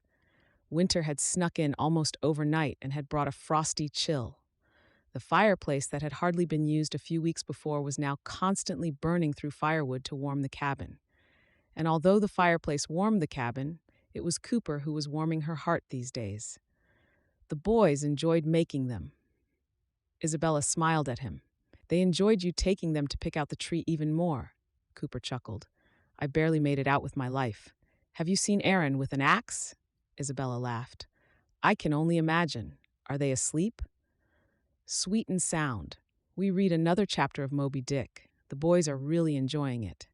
Cooper settled on a cough and crossed his legs at the ankles. Isabella took a moment to look at him, struggling to fathom how he could be the same person she had threatened to leave a month before. Neither she nor Cooper had ever mentioned their talk on the porch, but effective the very next morning, Isabella had seen a noted difference in her husband. Instead of ignoring her, he kept her appraised of his plans. Instead of scolding the boys constantly, he began to praise them. Slowly, he began to invite them to help him with chores. Even more surprising was the way he would make Isabella and himself coffee once the boys were in bed, to enjoy on the porch or in front of the fireplace when he would tell her all about the day. She had promised not to fall in love with a rancher who still mourned his wife, but Isabella had broken that promise. Cooper might not know it, but she had fallen in love with him just as deeply as she had fallen in love with his boys. Cooper was indeed a wonderful man. He just had too much on his mind to remember it. There was something I wanted to discuss with you, Cooper said, turning to her with a serious look. That sounds foreboding, Isabella frowned. Not at all. This last month got me thinking. I don't need to spend so much time riding cattle and working horses, Cooper said, considering his words. You don't? But if you don't, then who will? Isabella asked with a frown. You said yourself if the herd isn't looked after, the predators or thieves will get them. And I meant it. But I also know that my boys won't be young forever. I've already lost too much time with them due to my grief. I don't want to lose more time. I thought perhaps, if we can afford to feed another mouth on the ranch, I'd like to hire another hand. That way I can give more responsibility over to Jacob and I can spend more time with the boys. Cooper's words made Isabella's brows rise with surprise. And with you. She nearly swallowed her tongue with shock. You. I mean, that's a good idea. I'm sure the boys would love to spend more time with you. Cooper's mouth curved into a smile she'd never seen before. It was handsome and playful at the same time. Would you love to spend more time with me as well? Cooper, Isabella drew on all her defenses and threw them up all the higher. We both agreed this would be a friendship and a marriage of convenience. Let's not complicate things. Cooper shrugged before he leaned forward and moved a little closer to Isabella. I agree, but when I said that I was lost in my grief, struggling to raise the boys and wondering why it was Hannah that was called home and not me. I shut down all my emotions, just trying to get through every day. I realize now that it wasn't right, Isa. Isabella's heart skipped a beat. It was the first time Cooper had used the boy's pet name for her. You made me realize that emotions weren't a sin, they were part of life. I can't promise you that I'll ever love you, especially not the way I loved Hannah, but I would like us to be closer. I would like us to be friends, the type of friends that can laugh together and share secrets. If we're going to spend the rest of our lives together, don't you think we should at least try? Isabella hesitated for a moment before she realized he wasn't telling her he loved her, merely that he wanted to get better acquainted. It would be painful for her to spend more time with him as his wife and the mother of his children, especially if he only sought a stronger friendship. She summoned a smile and finally nodded. Yes, I do, for the boys. Exactly, for the boys, Cooper agreed. Would you like coffee? Isabella nodded with a grateful smile. although it felt as if her heart was breaking. Only now that Cooper had made it clear that he would never love her did she realize that she loved him more than she had ever loved Matthew. She swallowed past the numerous emotions flooding her mind and summoned a smile when he returned. She couldn't reveal her feelings to him. For some reason, she was certain that if Cooper knew that she had fallen in love with him, he would either run for the hills or revert to his sullen self. Neither would be an option for the boys. So instead, she would hide her feelings and pray that one day Cooper's heart would make a little room for her as well. For now, she was just grateful that he had fully embraced fatherhood again and was proving to be a wonderful father. Chapter 22. On Christmas Eve, the entire Turner family sat around the fireplace. Gifts were piled underneath the Douglas fir, and the scent of fresh pine filled the room. Cooper smiled as he glanced at Isabella, realizing he had come to think of her as a member of the family.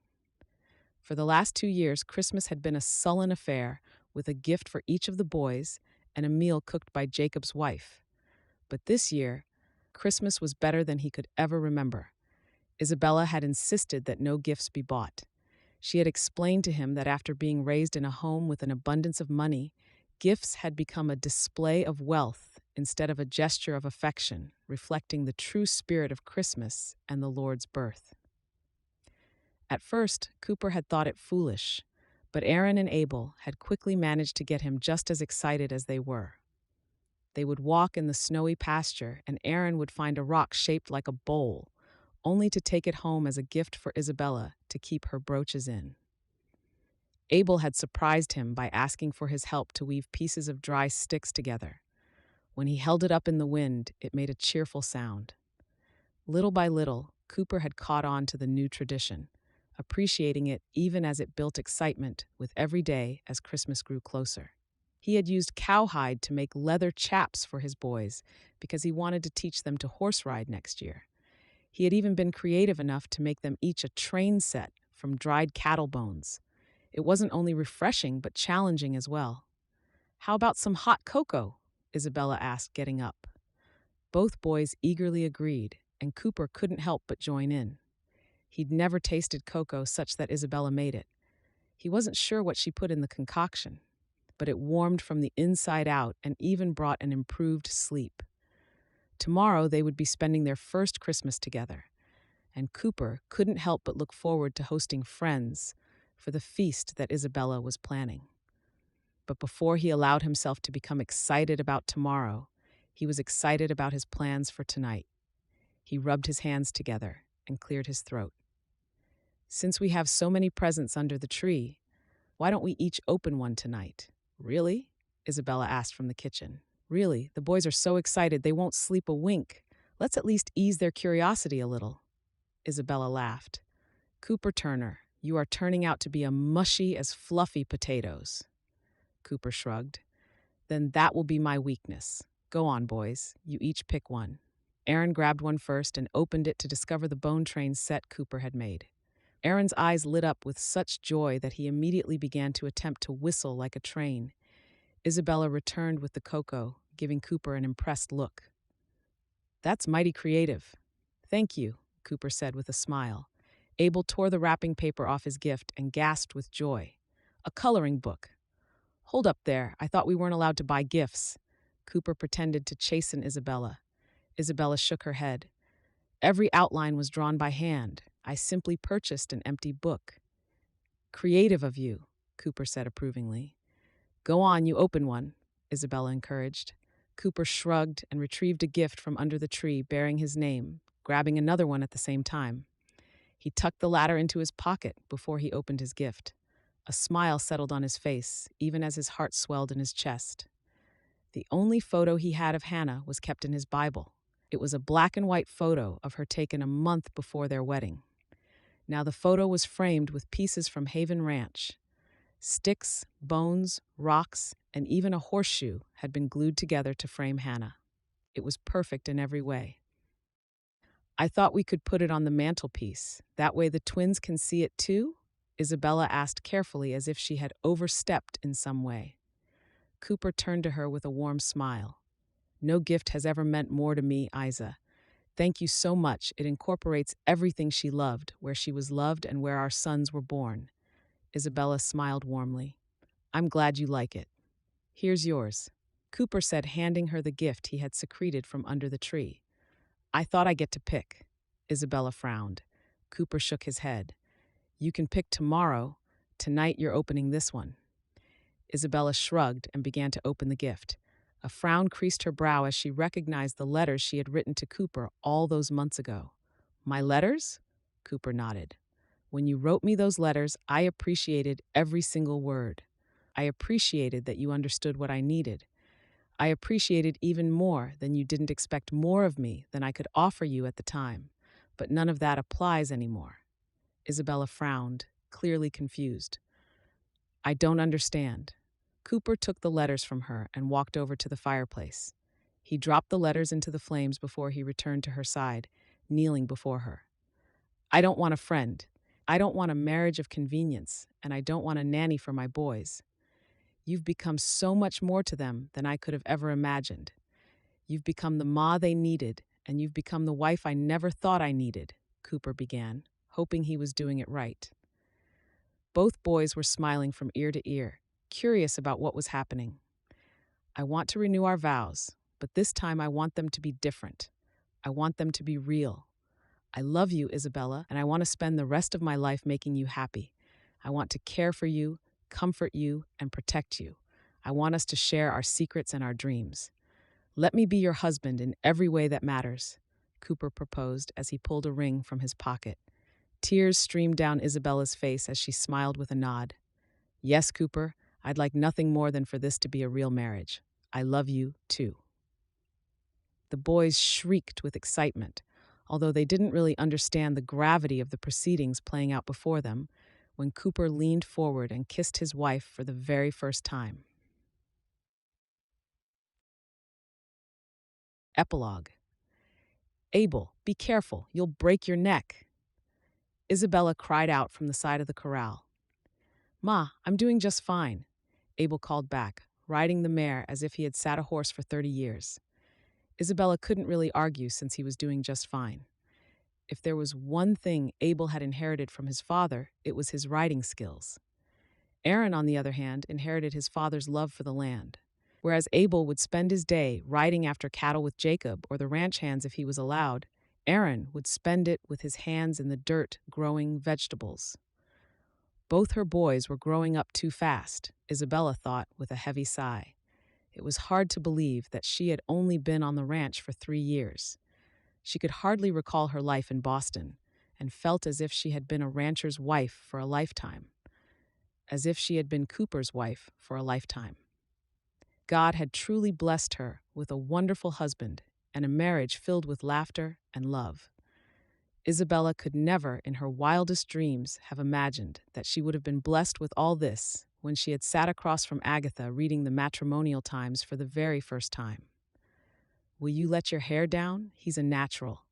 I couldn't even ride that well at his age, Cooper said, sliding an arm around her shoulder. Isabella rolled her eyes at her husband. My hair is already loosened. I gave birth 6 months ago. I don't think I will ever have the time to fix my hair in an elegant style again. Cooper looked at her with so much love and adoration that it made her feel beautiful, regardless of the weight she had put on during the pregnancy. And yet, you're still the second most beautiful thing on Haven Ranch. Isabella laughed, playfully punching his arm. If Hannah wasn't such a sweetheart, I might have felt offended. When they had learned Isabella was with child, it had been her suggestion to name a girl after Hannah. Although Isabella had never known Hannah, Hannah was as much a part of her life as she had been to the rest of the family. She had brought the twins into the world, and she had been the first to love Cooper. It was she who had showed him how to be good husband to her now. Isa, Hannah's looking for her mama. Isabella and Cooper turned to the porch where her mother stood holding her daughter. Every time she saw her mother looking healthy and happy, Isabella's heart skipped a few beats. It had been Cooper's idea to invite her family to the ranch, and it had been at his insistence that her mother stay. Before Isabella realized what was happening, Cooper had called for a doctor to see her mother, as well as a Cheyenne medicine man. Together, the two had assessed her mother and had decided the laudanum the doctor in Boston had given her mother had become an addiction. Once they had weaned her mother off the laudanum over some days, her mother had returned to her a little by little. Now, 2 years later, her mother was the same person she remembered before the tragedy of her father's investment had ruined their lives. To Isabella's surprise, her mother had no intention of returning to Boston. Just like Isabella, she had fallen in love with Montana and life on a ranch. Of course, Isabella's brother didn't understand it in the least, but it was wonderful to have her mother with her, especially now that she had the baby. Before Isabella headed to the porch, she turned to Cooper and searched his eyes. "You're a wonderful man, Cooper Turner." Cooper shrugged. "Back at you. You brought me back. The least I could do was try to bring her back." "And you did." Isabella nodded gratefully. "Have I told you how much I love today?" Cooper asked, brushing a stray strand of hair from her face. Isabella laughed. "I don't know. I can't remember. You'll just have to tell me again." Cooper smiled affectionately. "I love you, Isa. I never thought that my heart would have space to love like this again. But I do. I love you more than my next breath, more than my herd of cattle, and more than I love the rain during a drought." Isabella laughed. "That's quite a declaration, Mr. Turner. Let's just say I love you more than all the dresses that no longer fit me." Cooper's laughter rang after her as she walked to the porch. "Hey there, baby girl," she crooned as she reached for Hannah. Hannah's gummy smile made her heart swell with love. "Thank you, Mother." Was she crying? Not at all. "She's the sweetest baby ever, Isa. Can I just say something?" her mother asked with a curious look. "What?" Isabella asked. "I'm glad you didn't marry Matthew. At the time it was the perfect match, but now I realize God had perfection in mind for you all along." Isabella nodded in agreement. "He did, didn't he? If I've learned anything, Mother, it's that sometimes the Lord uses a detour along a rocky gravel road scattered with thorns before he leads you to green pastures. But every single rock and thorn is worth the journey." "You're wiser than I ever was at your age," her mother said approvingly. Isabella looked at her husband, her sons, and her daughter and knew she was not wise. She was just grateful.